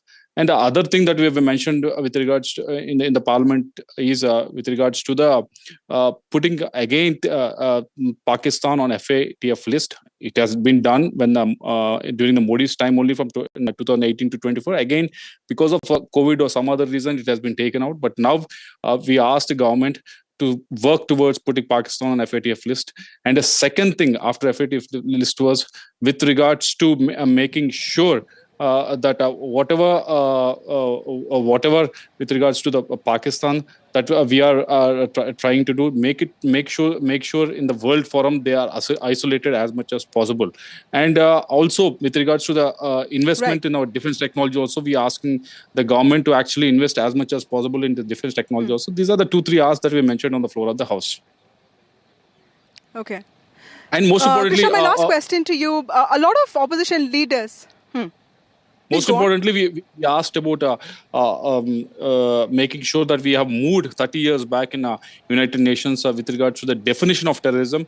And the government needs to work towards that, making sure that this definition of terrorism has actually evolved so that in the future, whichever country is going to foster terror, finance terror, can be cornered, like what we like countries like Pakistan can be cornered because they have been doing that for so many years. And these are the 2-3 points that we mentioned in there. Absolutely. Krishna, before I let you go, last question before I go to Saravanan also.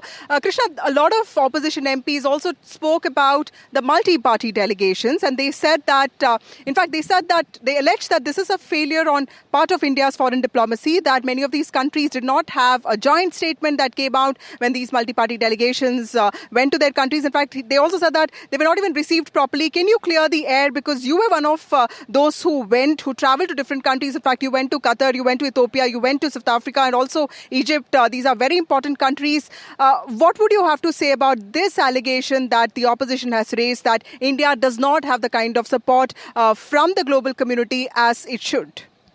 Absolutely baseless. This allegation is absolutely baseless because wherever we went, whichever country we went, everyone welcomed us, and they welcomed us with solidarity. They understood India's stand. why we are taking the action with regards to the Operation Sindoor. They understood where India stands with regards to we as a country, we are a thriving democracy. As a country, we have make sure that non-violence as an idea has been propagated across the world.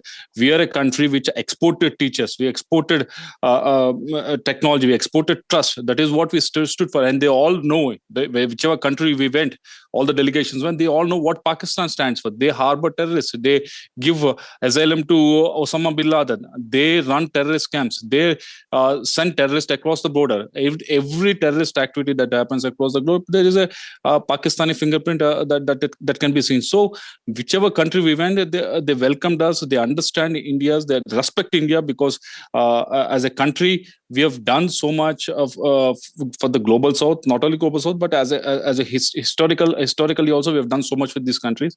So whatever the opposition is trying to say, trying to put across, this is absolutely baseless. We got a good welcome, and if you see the most of the delegations which are led by the opposition parties, it's 3 or 4 of them are led by the opposition. If you see their response, if you see their comments, if you see their tweets, as Jaishankar ji has just mentioned, they also collaborate with whatever I say. So I don't know where these sort of observations are coming from. Right. Thank you, Krishna Lavu Krishna Devarailu of the TDP joining us now. Thank you so much for speaking to us. Saravanan, thank you so much for waiting. Where does the DMK stand on the Operation Sindoor debate? Because I think that for all opposition parties, there is a certain sense of dilemma, because you cannot be seen as questioning the armed forces, which nobody is at this point of time, but also to ask the right questions without seeming anti-armed forces. Is that a tightrope to walk on? See, not at all. There is no dilemma at all. There are difference between what the armed forces have done and what the government is doing. The biggest question still remains unanswered is, why did this happen? No answers. Who is responsible for this? No answers. And another gentleman who spoke earlier said intelligence failure happens all the time. When it happened in 26/11 in Mumbai, Mr. Narendra Modi was there giving press meets against the government. He did not speak against the army. Then there was no dilemma. Nobody said, oh, Mr. Narendra Modi is speaking against the army who are trying to flush out the terrorists there. And now suddenly when you question the BJP government for their failures and you are questioning the army, there is a clear difference between questioning the government and questioning the army. See, every information has to be there on the public domain. And there is an utter failure of foreign policy. Whoever is saying that, oh, we welcomed, we were given a warm welcome, let them not mix up hospitality with what the Indian government's foreign policy is. Hospitality is different from our objectives. What is our objective? Our objective is to ensure that the Pakistan does not get the support of the international community. Were we happy? Were we able to achieve that? We were not able to achieve that. IMF loaned so much of money. All the American government is still supporting Pakistan. And to rub salt into the wound, Mr. Donald Trump, 26 times he has said that he only mediated between India and Pakistan. And it is because of him there was a ceasefire. And he announced the ceasefire. There are no answers about that. If there is, we have seen all the departments. This is an incompetent government, and the biggest incompetence is in the foreign department. Foreign policy is utter failure. We don't have any friends who will support us through and through. Okay, Dr. Josna, would you like to respond to that? Because not just Saravanan, a lot of opposition parties are asking this question. If Pakistan really pleaded for ceasefire, then why did we sort of agree to it? And the fact that were there any conditions that were laid down? Of course, Dr. S. Jaishankar talked about Donald Trump's comments, and he said that there was nobody involved. In fact, he also talked about J.D. Vance calling the Prime Minister and talking about this possible attack from Pakistan, which also happened. Dr. S. Jaishankar said that it was foiled by Indian armed forces. And this is when there were disruptions in the House, the opposition parties were also told by Amit Shah, the Home Minister, that it is important to believe what our own foreign minister is saying and not really what Donald Trump is saying. Jyotsna, this is about clash of narratives. The opposition has a right to ask questions. The government has to answer them. How do you see this? Vasudha, absolutely. I'm not denying the point that the opposition has the right to ask, and we should be, as a government, we should be able to answer that. It's our responsibility. There is no doubt about it. But Vasudha, I think there is also a very thin line there.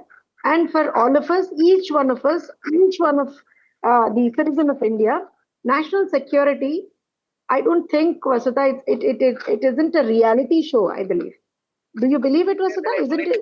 It isn't a reality show for somebody's entertainment. Here we are speaking of our armed security forces, our defense minister, our external affairs minister explain in the house saying that this is what has been done and we are going by this way, first and foremost. And yes, I think we have very clearly given an information as how precision strikes were done and how they have targeted the terrorist sites, neutralizing over 100 terrorists and all these details. Again, the technicalities were all given. But my point is, Operation Sindoor, the success or failure is given by the armed forces. Vasudha, it's not given by the opposition parties or anything like that. Okay, let me take a quick response from Saravanan. One second, national security Vasudha, is not reality Vasudha, TV. One second, Yes. Vasudha, one second. Everybody can speak. Let me complete. Let Jyotsna finish. Saravanan, I'll come to you. Yeah. Yes, ma'am. Yes, ma'am. Please go on. Why did I say that, Vasudha? Because what is happening is, here the armed forces are explaining because they have given very clear indication, very clear numbers, very clear facts as to what has happened and what has been happening in Operation Sindoor. Again, the External Affairs Minister has given the information, Defense Minister has given the information. Till these people come out in the floor of the house, they say that, no, Donald Trump ne bola hai, we believe him.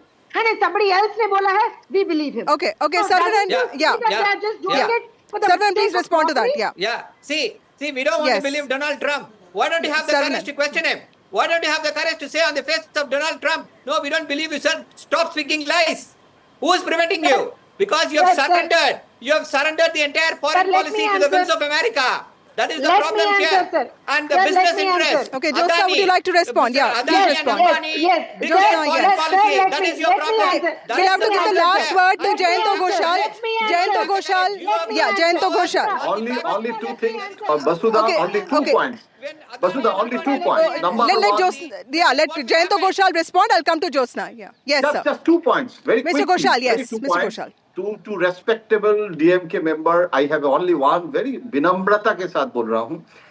After Perambadur incident, nobody discussed what was the intelligence failure. It was an internal issue, and internally government took action. Why it failed, why and how. But it was a very important, like Professor Jyotsna, I completely agree, it's not a reality show. So it's a very serious issue, and Operation Sindoor, who said that government is not at all inquiring the intelligence failure, the right time, everything like Kargil, there was a committee and all the committee reports are now, everybody can go through. And number two, this, like Sri Perambadur incident, I just want to say that, on Trump also, issue that before Operation Sindoor, Vice President came, and we know the communication, it is printed that how Modi ji and Jaishankar ji was there. The conversation was there, and they completely said that we have to go, and they tried to stop it before the operation. So who said that Trump stopped, we are surrendered to US? I think we should follow our external affairs briefing also before accepting the White House briefing. Okay, Jyotsna, quickly. Yeah, Jyotsna, quickly. Yeah, Jyotsna. Vasudha, yes, Jyotsna, very clearly, our ministers have been very categorically, strongly, assertively saying that there is no involvement of any other party. Isn't it the answer to the other person? Or you want, I don't know, what is... Sir, come on, sir. You want to believe Trump, you can always believe him. We are not believing Trump. We are not believing Trump. But we are asking, why are you not courageous enough? We are asking, why are you not courageous enough to stand up to Trump? Is that because of Adani? Sir, we have announced it in the floor of the House. Mr. Saravanan, quickly. Only now. You are saying it now. This the narrative of Mr. Trump was unchallenged for almost a month. 26 times. Every possible opportunity, he said that. Armed forces. Sir, I believe my armed forces. This is not about armed forces. This is about the government. This is not about armed forces. This is not about armed forces. This is about the failure of the foreign policy. This is about failure of the foreign Okay, so minister. this is clearly a clash of narratives. Thank you, Josna Tirunagari. Thank you, Saravanan, for speaking to us. Also, Jayanto Ghoshal and Mr. Ganesh Nayak for joining us on a day like this. Clearly, a fierce contest there that played out in the Lok Sabha with lots of questions that were asked, seeking accountability and lots of answers from a government that said that its armed forces did everything that was possible to keep this country safe and also question the perpetrators of violence. With that, it's time for a short break. More news and updates on the other side.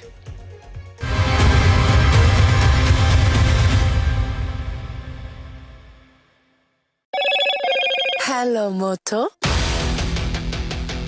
Moto G96 5G. All eyes on you.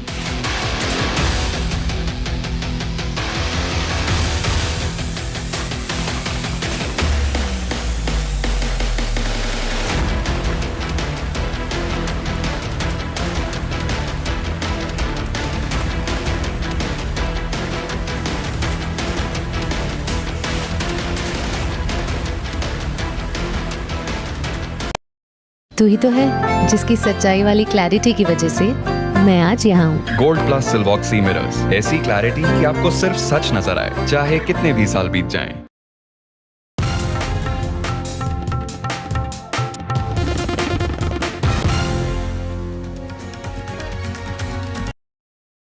Fenesta Windows, beautiful and durable designs. Installation से maintenance की lifelong customer service.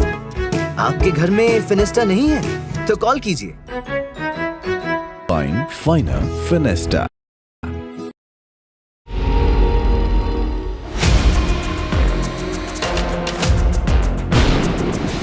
आप एक गुंडे के hello से behave कर रहे हो सर। मेरी आप तो एक मेरा Gaikwad is running away from NDTV's questions. That issue is not before the High Command. It was not discussed so far. Kolhapuri chappals costing $1,300. The noise we made finally got heard, and it's so nice that somebody took action on it. Pictures and videos of women that were taken in the Bengaluru metro, now on Church Street and other prominent places in Bengaluru. We managed to arrest both of them. We are bringing you now, for the very first time, is that the Air India preliminary crash report is out. This 15-page report into 10 key findings of what really is being said in this probe report. What's reporting without impact?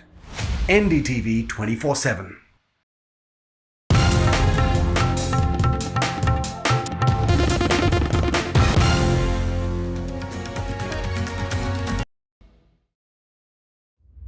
Vanakkam Tamil Nadu. Well, the battle for Tamil Nadu 2026 is open now. After Chief Minister Stalin rolls up his sleeves and Vijay steps in as a star challenger. This is a mass gathering, not for cash. Meanwhile, a former Chief Minister, Edapadi Palanisamy, begins his fight back. The big comeback campaign by EPS has well and truly begun. These are all the ultimate players, and this is going to be the ultimate test.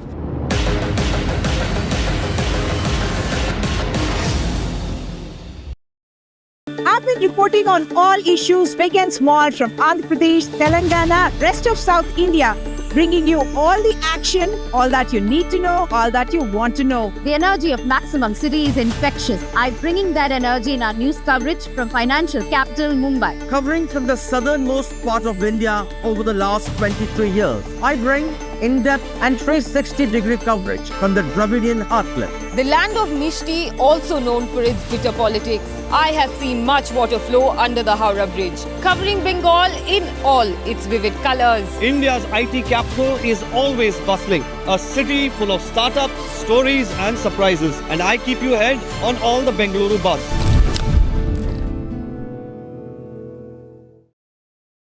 Is your business future ready?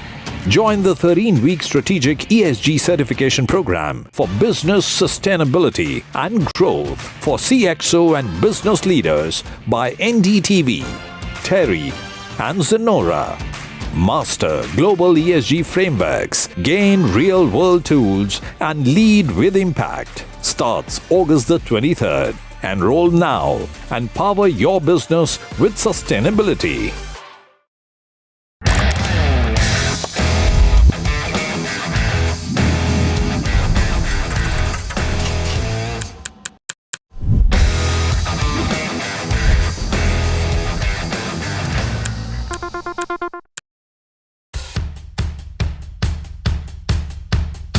The markets move fast. And so should your portfolio. Expert insights, real-time stock picks. Do I buy Ola? Should I hold ICICI for the long term? Buy, sell or hold. The answers you need, straight from the experts.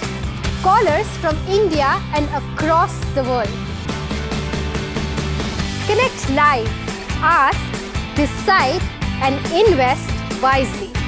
Your portfolio, your future. Ask Profit.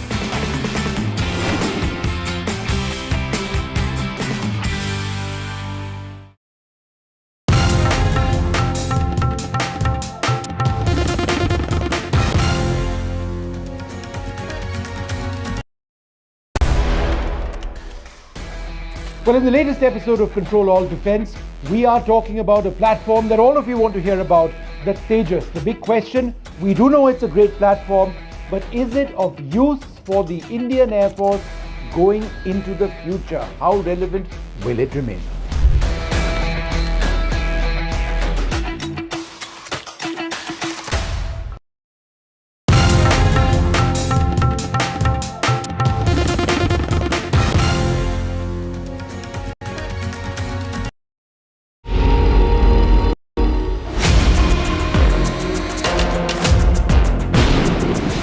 आप एक गुंडे कैसे behave कर रहे हो? सुना मेरी आप तो एक आपने मेरा Gaikwad is running away from NDTV's questions. That issue is not before the High Command. It was not discussed so far. Kolhapuri couples costing $1,300. The noise we made finally got heard, and it's so nice that somebody took action on it. Hello? Moto G96 5G. All eyes on you.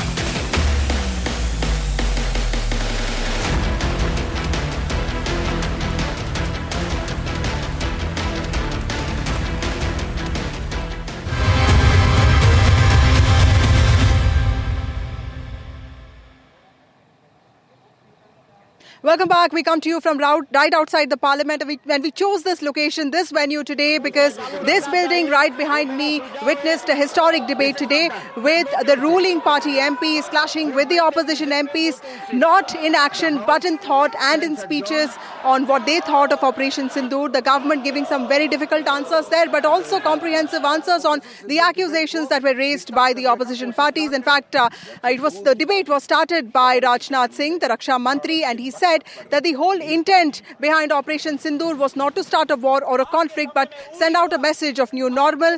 And Jai Shankar, the External Affairs Minister, also spoke, and he said that blood and water don't flow along. In fact, terror and talks will not happen together.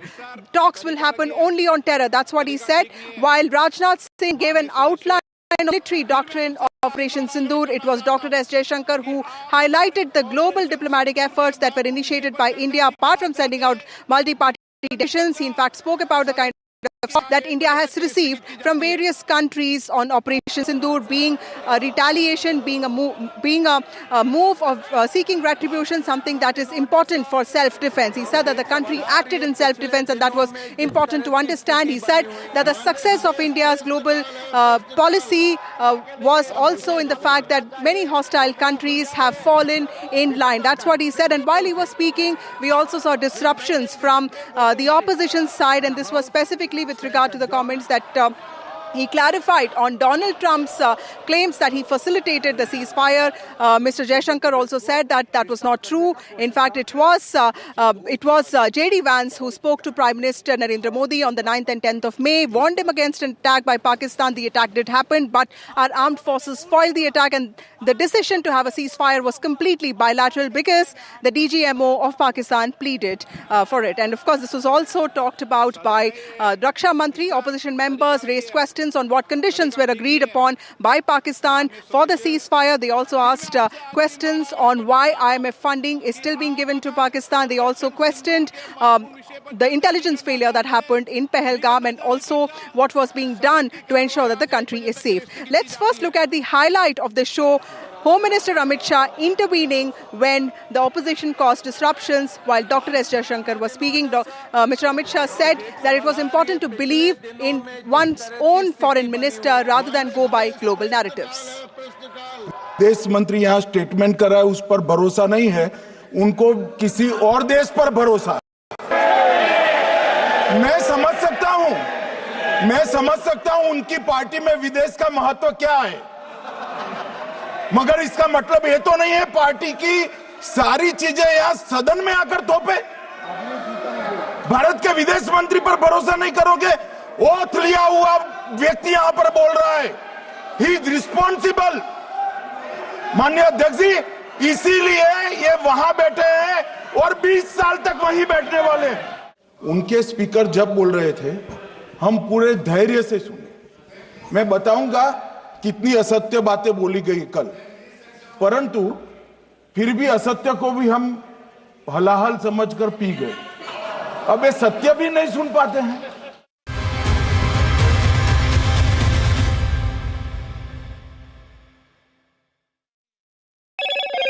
Hello, Moto. Moto G96 5G. All eyes on you.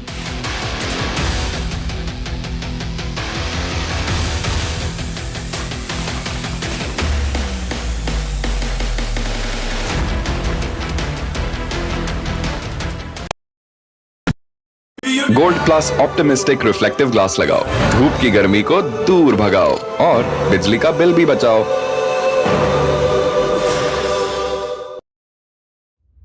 Vanakkam Tamil Nadu. Well, the battle for Tamil Nadu 2026 is open now. After Chief Minister Stalin rolls up his sleeves and Vijay steps in as a star challenger. This is a mass gathering, not for cash. Meanwhile, a former Chief Minister, Edapadi Palanisamy, begins his fight back. The big comeback campaign by EPS has well and truly begun. These are all the ultimate players, and this is going to be the ultimate test.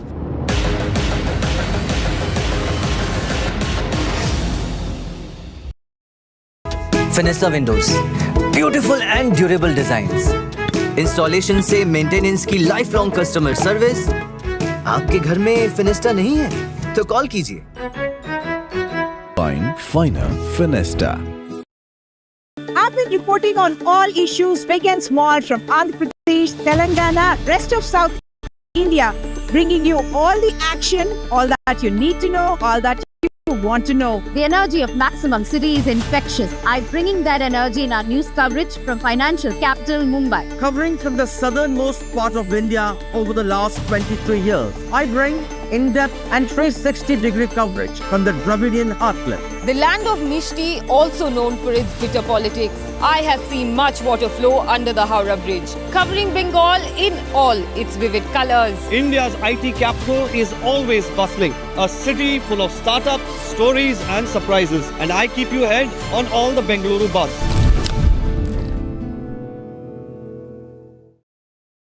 Is your business future ready? Join the 13-week strategic ESG certification program for business sustainability and growth for CXO and business leaders by NDTV, Terry and Zenora. Master global ESG frameworks, gain real-world tools and lead with impact. Starts August the 23rd. Enroll now and power your business with sustainability.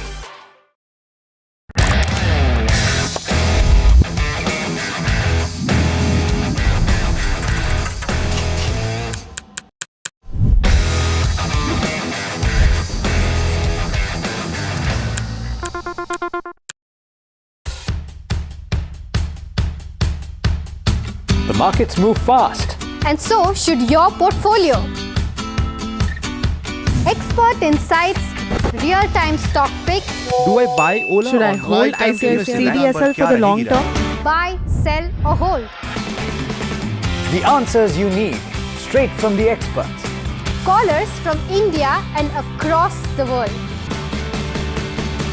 Connect live, ask, decide and invest wisely. Your portfolio, your future. Ask Profit.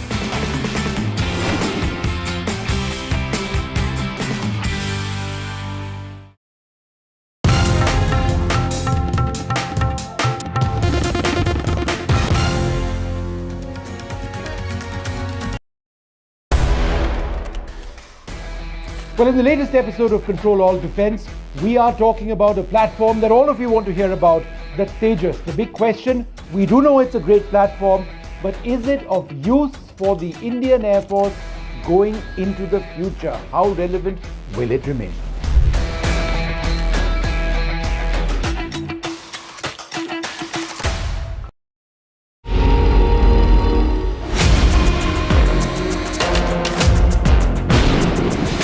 आप एक गुंडे के health से behave कर रहे हो sir. मेरी आप तो एक आपने मेरा Gaikwad is running away from NDTV's questions. That issue is not before the High Command. It was not discussed so far. Kolhapuri couples costing $1,300. The noise we made finally got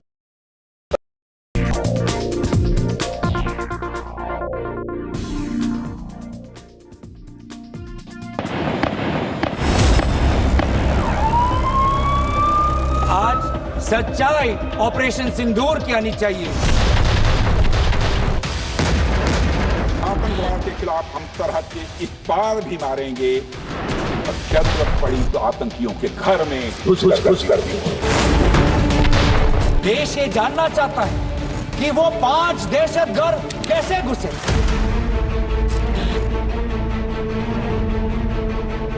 Which one of you imagined that Bhavalpur and Murid would be brought down the way it was? Which one of you thought? When did you even think of it during your tenure? Let me. बैठे बैठे टोका टोकी करना सबको आता है, ऐसा नहीं हमें नहीं आता। यह सिंदूर की लाली शौर्य की कहानी है, भारत के मस्तक पर वीरता की निशानी। In just a moment from now, viewer, here on India Matters, we're going to show you how very ugly politics has erupted over Operation Mahadev, the key details of which you'll only hear right here on NDTV. That's a guarantee. While others speculate, I'm going to be bringing you the definitive account of how the forces hunted down the terrorists, including one terrorist directly linked to the Pahalgam terror attack 97 days ago. The inside details of what the Indian Army has officially called Operation Mahadev. I'll tell you why it's called Operation Mahadev as well. These are some of the breaking details that we're bringing in at this time. The forces had been chasing these terrorists for many, many days. In fact, we are told, remember that that Pahalgam terror attack took place more than 3 months ago. They've been chasing them.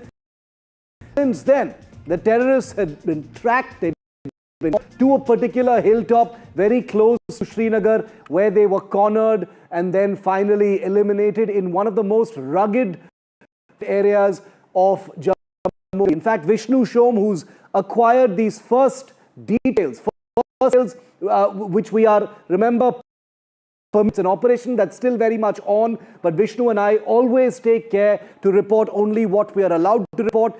Vishnu, details of what are coming out in what this operation has been about. Operation Mahadev took a few hours. Preceded it were months of tracking these terrorists. Yes, it was done in a very diligent manner. It was extremely difficult. The terrain played a real factor over here. This was extremely rugged. 13,000 feet is where this particular camp of these terrorists was located. Very, very rugged, fully forested in those areas. Vertical climbs almost in certain areas. This was an op-based operation. There was a lot of technical intelligence which was used.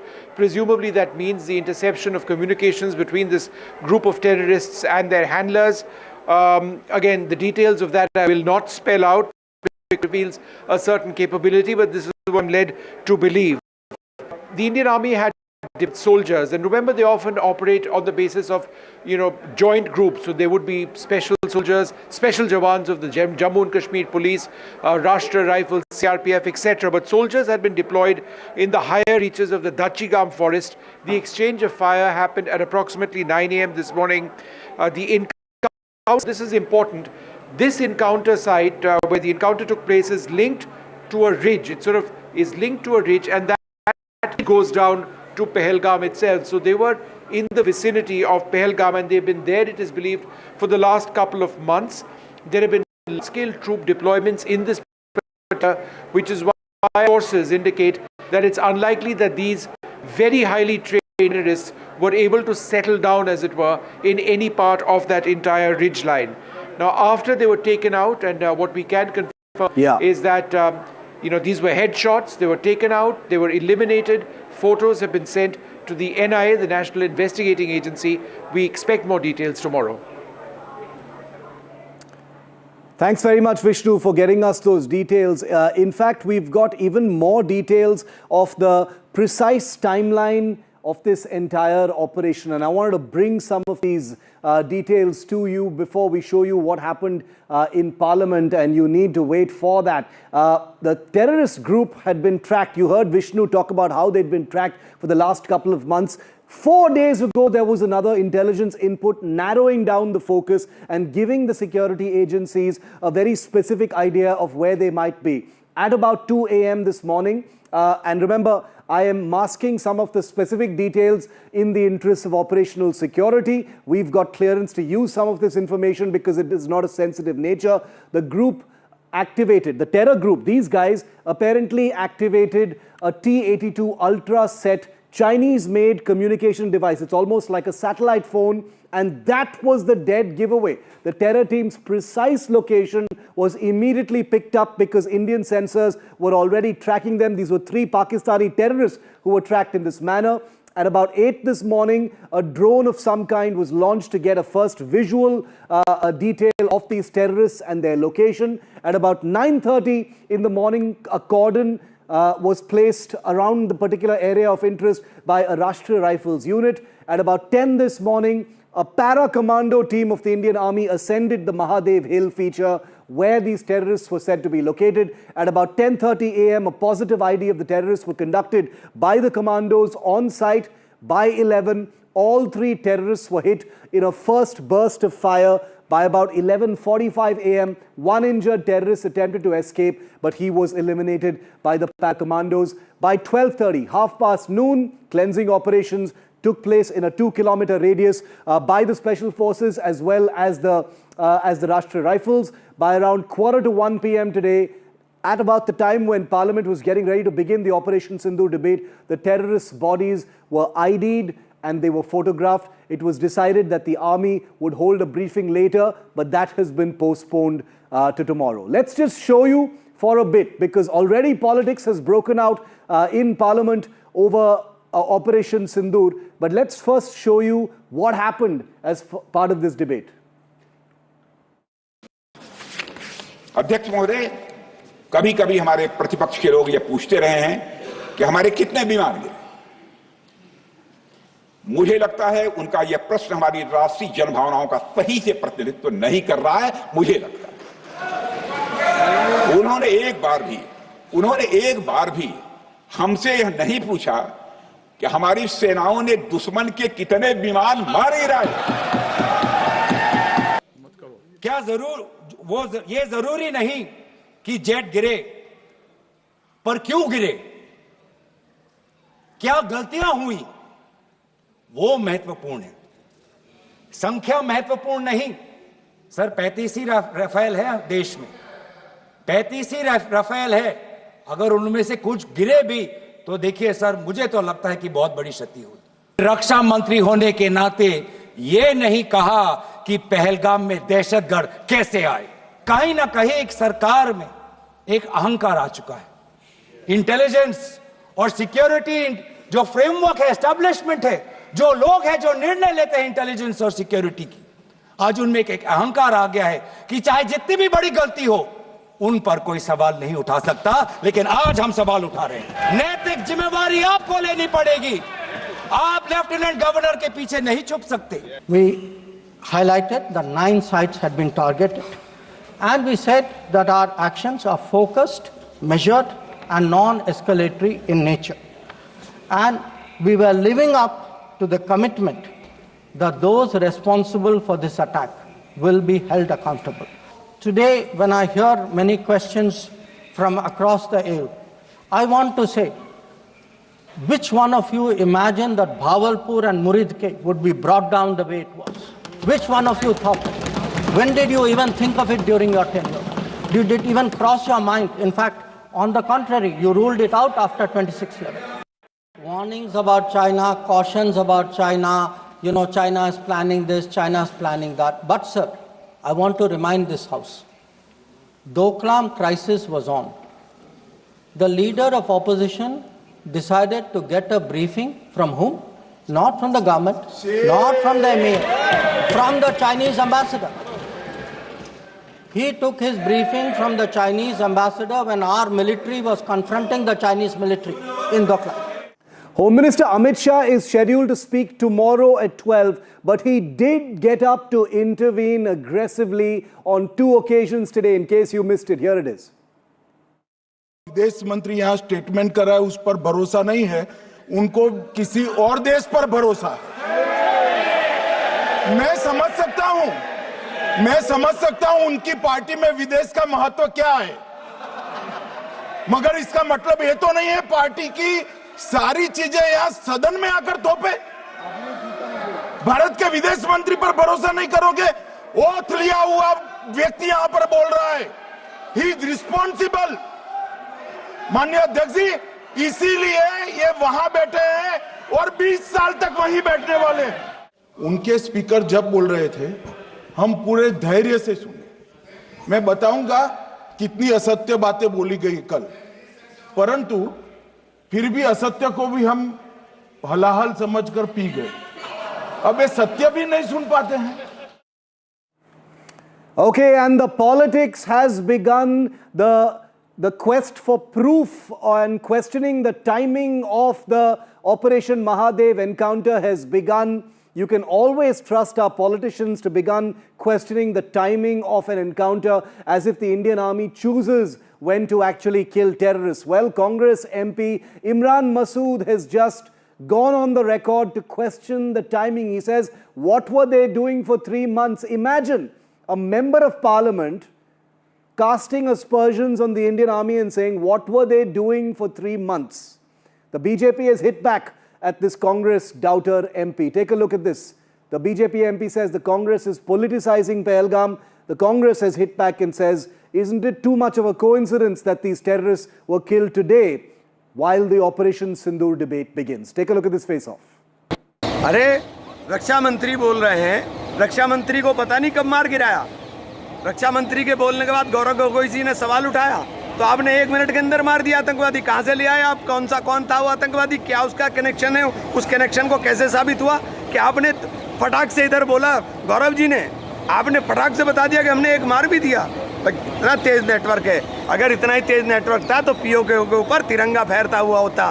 PO अभी तक ये सवाल उठा रहे थे कि पहलगाम के mastermind या जो टेररिस्ट थे कहाँ गए। अब अगर सिक्योरिटी फोर्सेज लगातार जो ट्रैक कर रही थी, तो आज अगर उनका इनकाउंटर हुआ तो एक तरह से जहां हमने पाकिस्तान में उनके सारे हेडक्वार्टर्स को निस्ताबूद किया, आज उनको भी अंजाम में पहुंचा दिया जो पहलगाम के मतलब टेररिस्ट है या उनके मास्टरमाइंड है। अब इस पर सवाल उठा रहे हैं। इससे साफ है कि वो केवल राजनीति कर रहे हैं।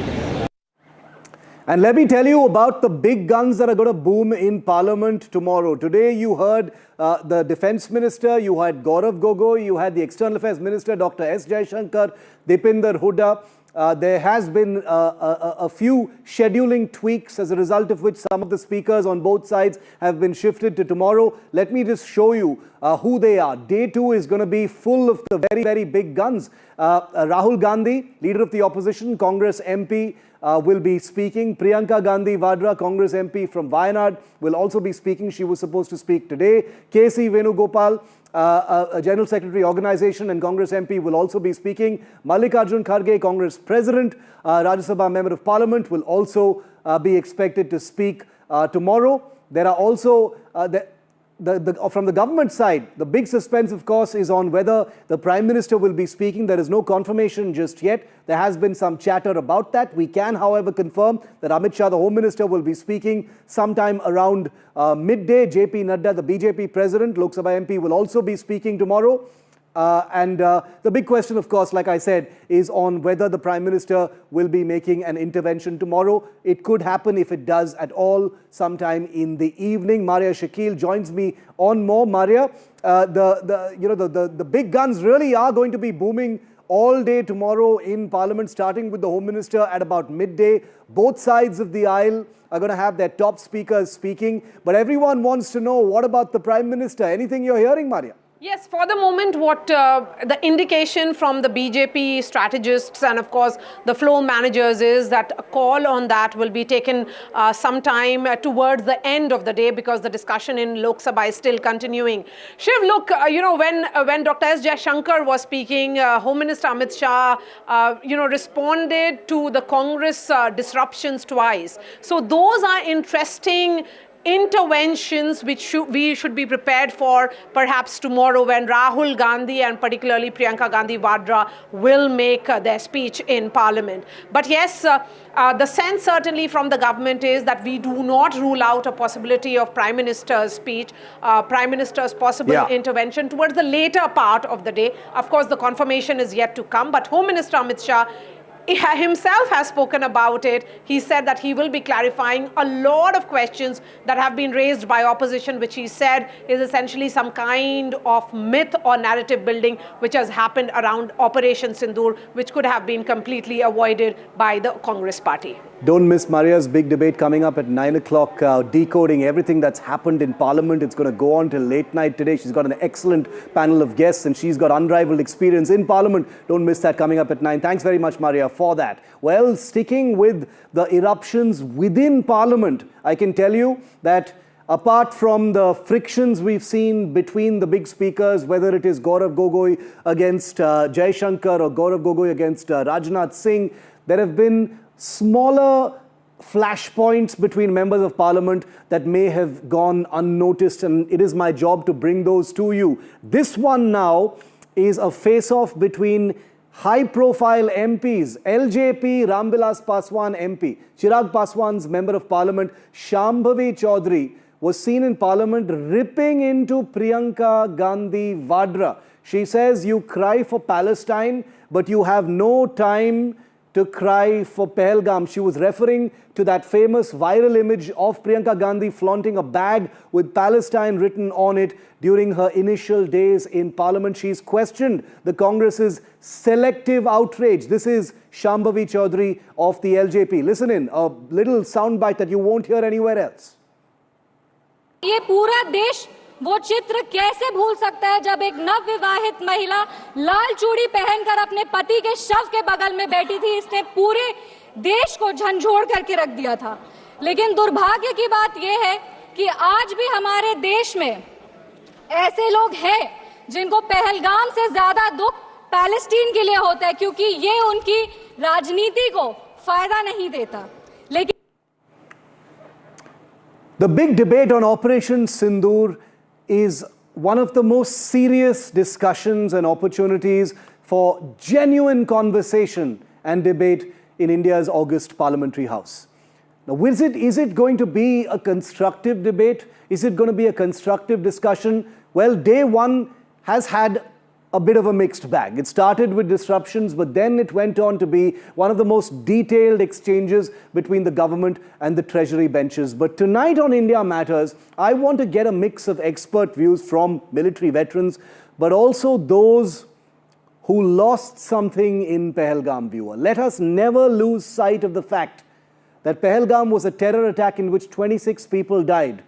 And two of the people who lost a loved one that day were Rajesh Narwal, father of Naval Officer Lieutenant Vinay Narwal, all of 26 years old. Also is Nazakat Ali, a man who, remember, saved 11 lives in Pahalgam, selflessly saved 11 lives in Pahalgam and lived to tell the tale. Incredible tales of tragedy and valor. We're also joined on this panel by Lieutenant General S.L. Narasimhan and Lieutenant General Raj Shukla. We'll be joined in a moment by Lieutenant General KJS Tiny Dhillon as well. Okay, that link with Rajesh Narwal has dropped, but I'll go to Nazakat Ali first. Nazakat भाई, धन्यवाद हमसे जुड़ने के लिए. आज एक बहुत ही अहम दिन है ये. ऑपरेशन महादेव हुआ है जिसके डिटेल्स आपको डेफिनेटली पता ही होगा. आपका क्या रिएक्शन है? 3 टेररिस्ट मारे गए हैं. एक टेररिस्ट पे कॉन्फर्मेशन आ गया है कि वो ही पहलगाम में था. आप भी थे उस दिन. 11 लोगों को आपने रेस्क्यू किया था, सुरक्षित रखा. आपको क्या कहना है आज नजाकत भाई? जी, सबसे पहले आपका शुक्रिया हमको ज्वाइन करने के लिए. तो दूसरी बात यह है कि सर, जिन्होंने मतलब जो किया था, गलत किया था, उनको तो सजा मिलनी चाहिए थी. मिल गई. इसमें इसका बहुत बहुत शुक्रिया. और ऊपर से मतलब जो ये पहलगाम अटैक हुआ था, ये मतलब बिल्कुल सरासर गलत हुआ था. ये इंसानियत का, मैंने पहले भी बताया आपको, ये इंसानियत का कत्ल हुआ था. और उसके बाद हमको इंतजार था कि हमारी मतलब जो इंडियन आर्मी है उसको सलूट है, जिन्होंने आज मुंह तोड़ जवाब दिया.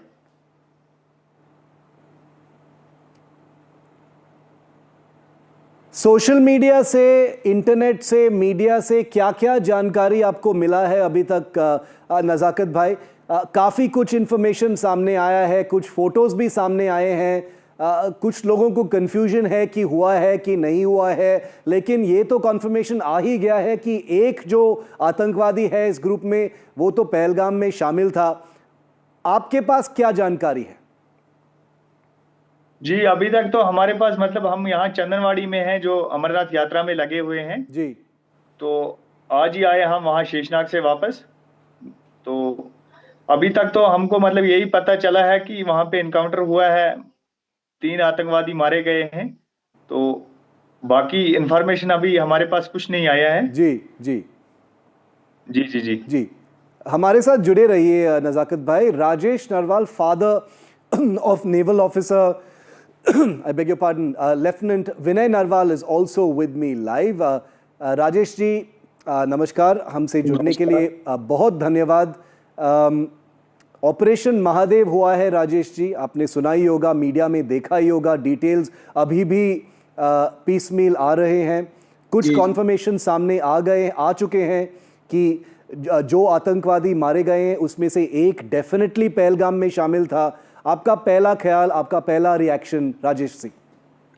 पहला ख्याल और रिएक्शन जो मेरा है सर, सर्वप्रथम मैं अपनी सेना के जवानों को, J&K पुलिस के जवानों को और CRPF के जवानों को, जिन्होंने अपना शौर्य दिखाया, अदम्य साहस को नमन करता हूं.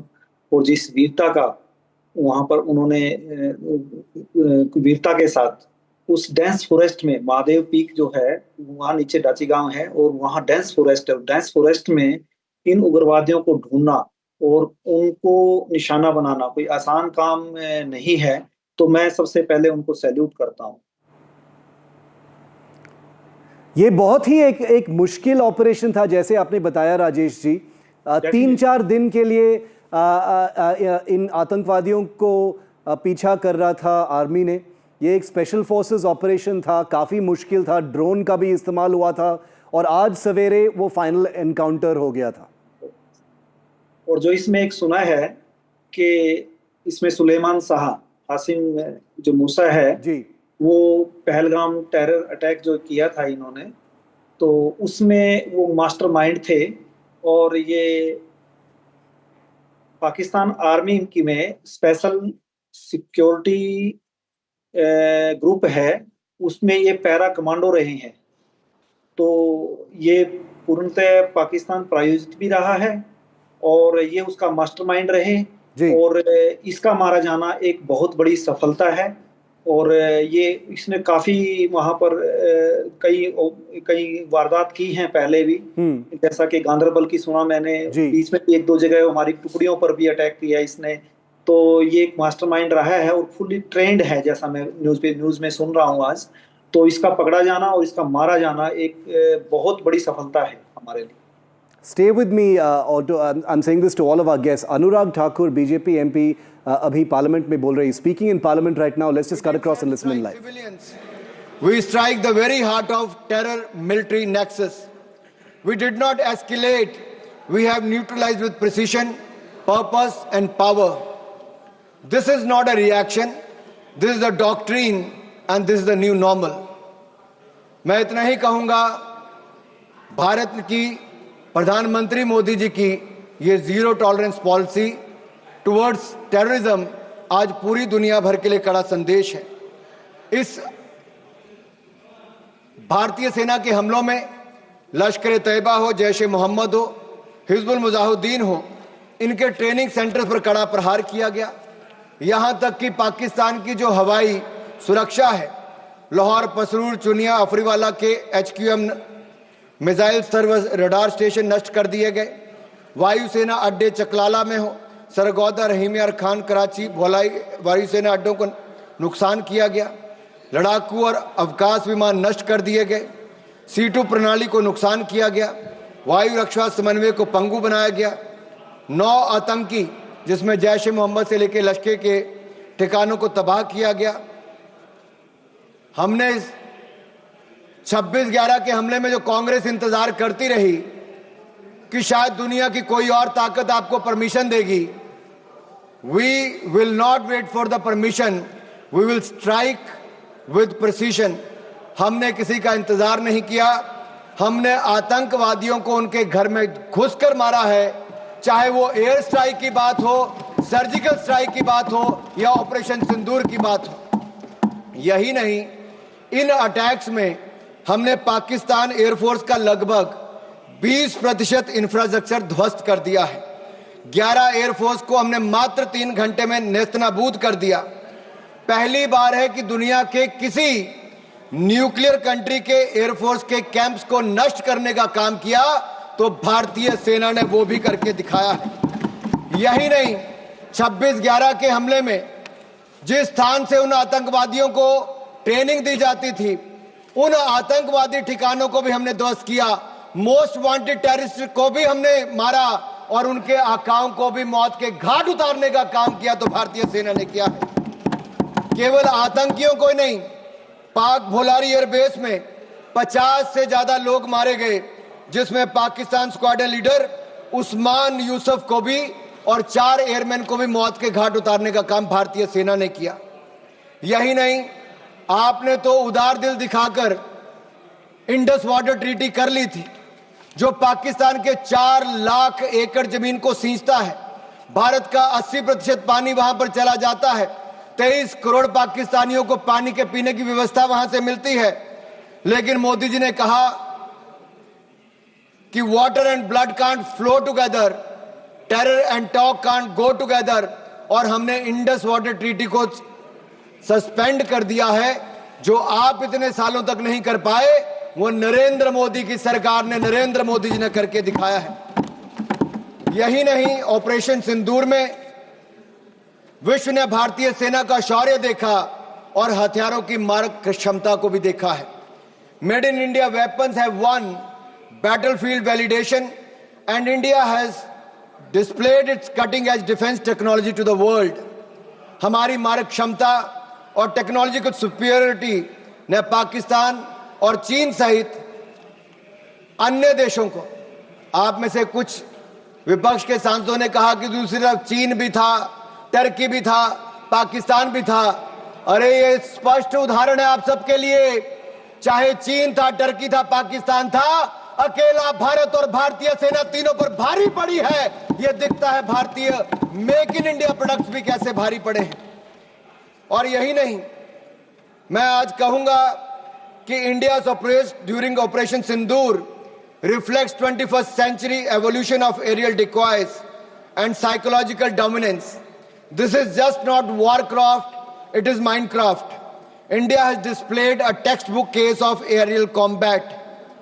इस कार्रवाई को सैन्य इतिहास में टेक्स्ट बुक प्रिसिशन वॉरफेयर कह रही है। थाईलैंड एयरफोर्स यूनिवर्सिटी इसे सैन्य रणनीति की टेक्स्ट बुक में शामिल करने की बात कह रही है।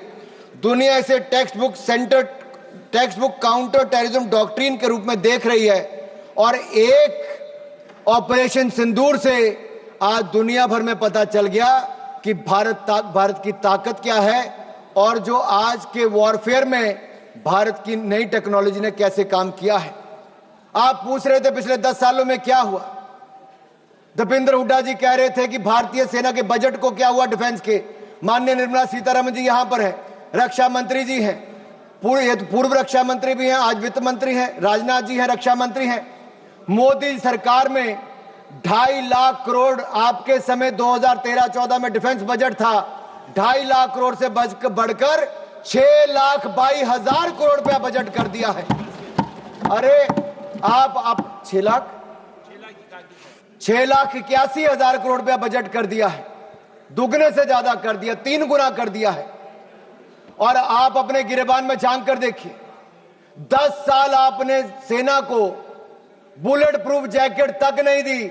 नरेंद्र मोदी जी की सरकार में मात्र 3 सालों में 2 lakh bullet proof jacket make in India बनाकर हमने दी है। आपने 10 सालों में नहीं, 30 सालों में आपने 1 रैंक 1 पेंशन नहीं दिया। नरेंद्र मोदी जी की सरकार ने 1 रैंक पेंशन की मांग को भी पूरा किया है।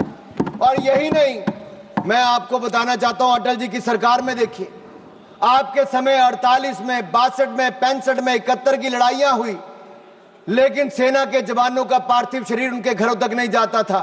अटल बिहारी वाजपेयी जी की सरकार बनी, तब जाकर पार्थिव शरीरों को उनके घर तक पहुंचाने का काम किया। तो अटल बिहारी वाजपेयी की सरकार ने, भारतीय जनता पार्टी की सरकार ने किया। और धर्मेंद्र जी, मैं इतना जरूर कह दूं, अरे मैं तो हिमाचल प्रदेश से आता हूं। हिमाचल प्रदेश राज्य छोटा है, लेकिन सेना में बड़ा योगदान है। अगर देश को पहला परमवीर चक्र विजेता किसी ने दिया तो मेजर सोमनाथ शर्मा हिमाचल प्रदेश ने दिया है। कारगिल युद्ध में अगर 52 शहादत सबसे ज्यादा हुई तो हिमाचल प्रदेश की हुई। 4 परमवीर चक्र विजेता हुए तो उसमें से 2 कैप्टन विक्रम बत्रा, राइफलमैन संजय कुमार हिमाचल प्रदेश से हुए हैं। सर माननीय सभापति जी, मैं इतना कहना चाहता हूं, आज नरेंद्र मोदी जी की सरकार में हमने अपना एक्सपोर्ट 34 गुना बढ़ा दिया है।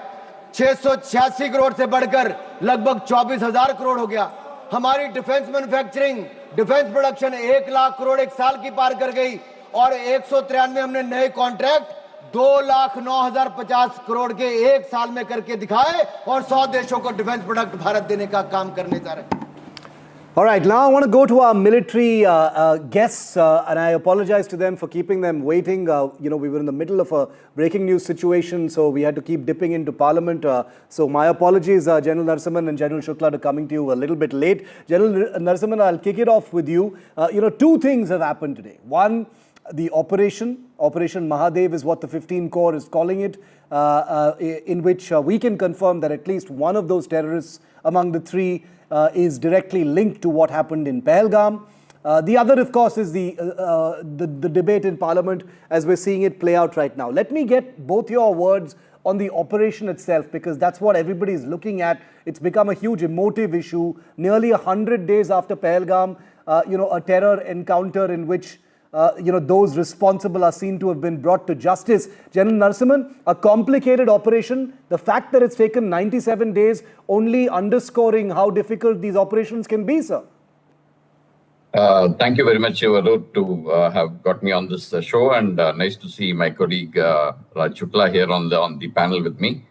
2 things I want to say. One is, when Operation Sindoor was I would say concluded, the offensive activities were concluded on the May 10th.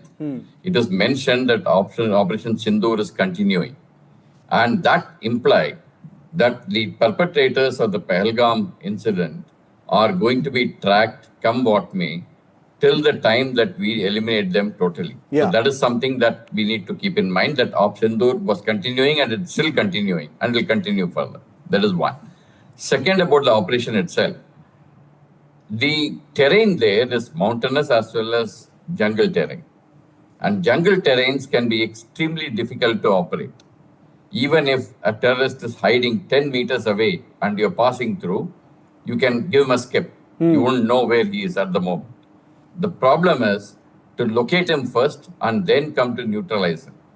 It takes time. And second thing is, as you mentioned earlier in your program, the tracking started with their usage of Huawei communication device. Yes. And then that was tracked, and then further activities took place to eliminate these three terrorists.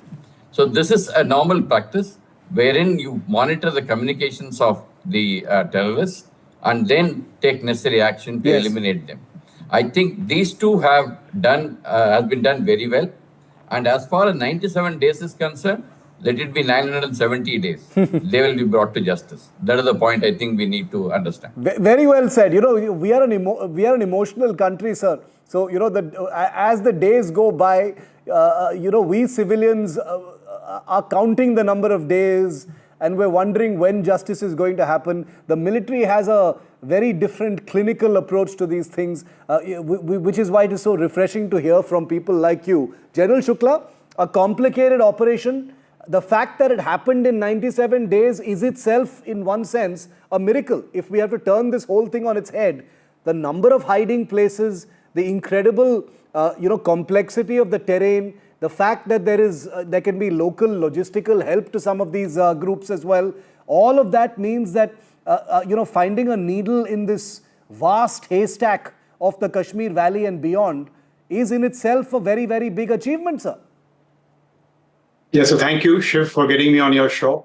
It is really one of the more insightful shows in the television world today in India. Thank you, sir. So you must keep up the good work. And of course, a great pleasure to be here with my former boss, General Narasimhan, and Tiny Dhillon, who's been a GOC of 15 corps. Yes. So just let me say this, you know, apart from being a political sweetener, it is a closure of sorts. Because Tiny is here, nothing would have been hurting the professional pride of GOC 15 Corps and his men that for 90 days they had not got hold of these people.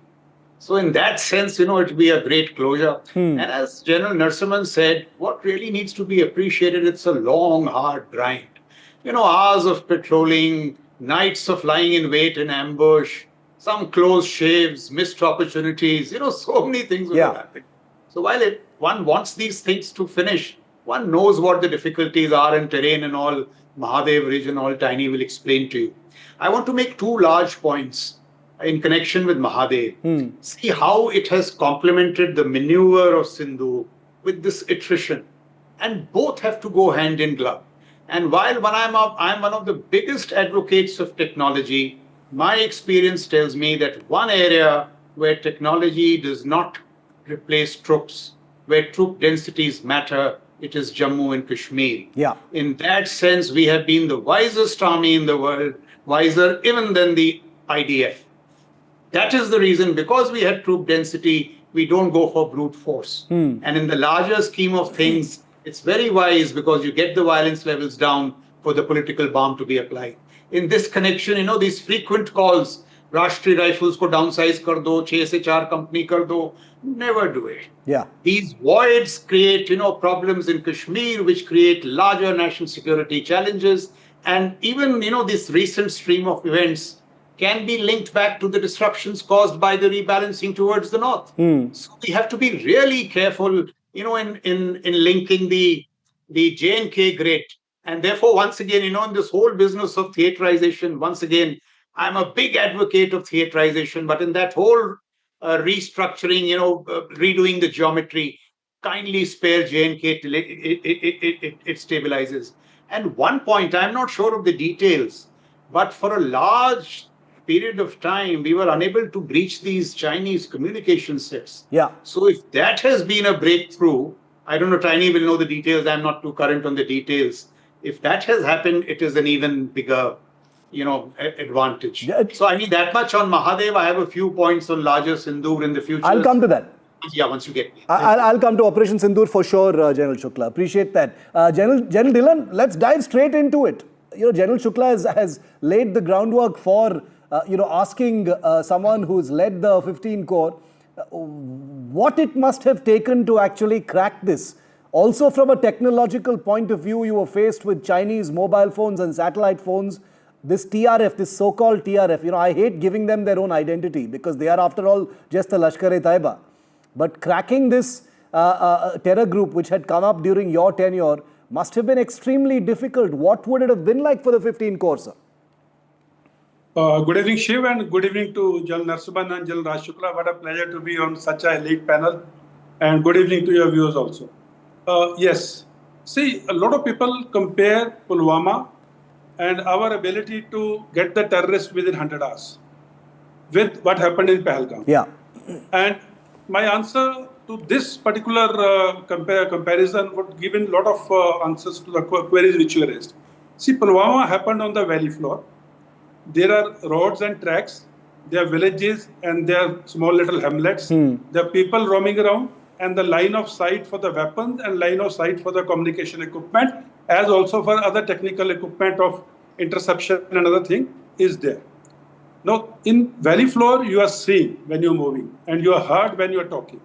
Now, that is not the case in Pahalgam. Yeah. Pahalgam, as General Narasimhan and General Raj Shukla would also know, Pahalgam is in the complete Mahadev Ridge, the pine forest surrounding the Baisaran Valley, as also the Dachigam forest and the Dachigam reserve forest is complete pine forest. It's not only primary forest, it's a secondary forest and tertiary forest. At places, the undergrowth during the monsoon is as high as 10 feet. That means if you're walking in a line head formation or one chap behind the other, if you miss him by 2 meters, you miss him by the line of sight. You have to shout for him. That is the density of the woods. Secondly, the communication equipments don't work very well here. There are hardly any mobile towers there, and the line of sight, disrupts the communication. The technical equipment doesn't work here. The satellite things don't work here very well because of the tree canopy. Yes. So this is the area which is high altitude, and the inclines are too steep. And most importantly, in these areas, starting from Baisaran, coming right up to Dachigam, or along the Mahadev Ridge. Tralbaul, the last village, is a Lam village. There afterwards, it's all jungle. There are no foot tracks, oblique trails to follow and move fast. Since there are no villages here, and there are no hamlets here, only some Gujars who come up during summers with their livestock will be there, and only they are the people who can give you some information. So, as I said earlier, the human becomes very difficult here. Technical becomes very difficult here. Line of sight is difficult. And this operation today, and it did not start today. Let me be very clear about it. As General Raj Shukla was saying, and you're saying 97 days, I'm very sure the security forces started putting in their act on 22nd April itself. Correct. And they were getting the information in bits and pieces, some technical, some human end, some visualized it, and they were just tracking these people. Yeah. The type of dry ration packets which are found on them, it only shows that they were typically on a jungle survival mode. Yeah. And the type of weapon systems which are seen in the photographs released to media so far also indicates that it's a very important group. And the type of communication system, the Chinese satellite phone and other things which people are talking about, yes, General Raj Shukla says, I'm aware of most of things, but I would not like to discuss on capabilities on television. No, absolutely. So I will leave it at that. But yes, and in fact, those things would be of great help to the security forces in locating, then tracking, and finally eliminating. The Indian Army is going to be holding a very detailed briefing tomorrow, and I hope we'll get some more details because this is an important operation. And on NDTV, as you all know, we never discuss classified, sensitive operational details. We, even when we want to report something that sounds even a slightly bit sensitive, we will pass it through the army and say, "Sir, is this okay?" To report it. General Narasimhan knows about that as well. But General Narasimhan, zooming out a little bit now from the Mahadev range to Parliament, where there is this high-level debate that has gone on. Day one today, the big guns of the government and the opposition will be booming tomorrow in Parliament. From what you've seen of the debate, as a military man, as a former commander, person who's led troops on the ground in terror and otherwise, What did you make of it? Are you satisfied with the political conversation around Operation Sindoor?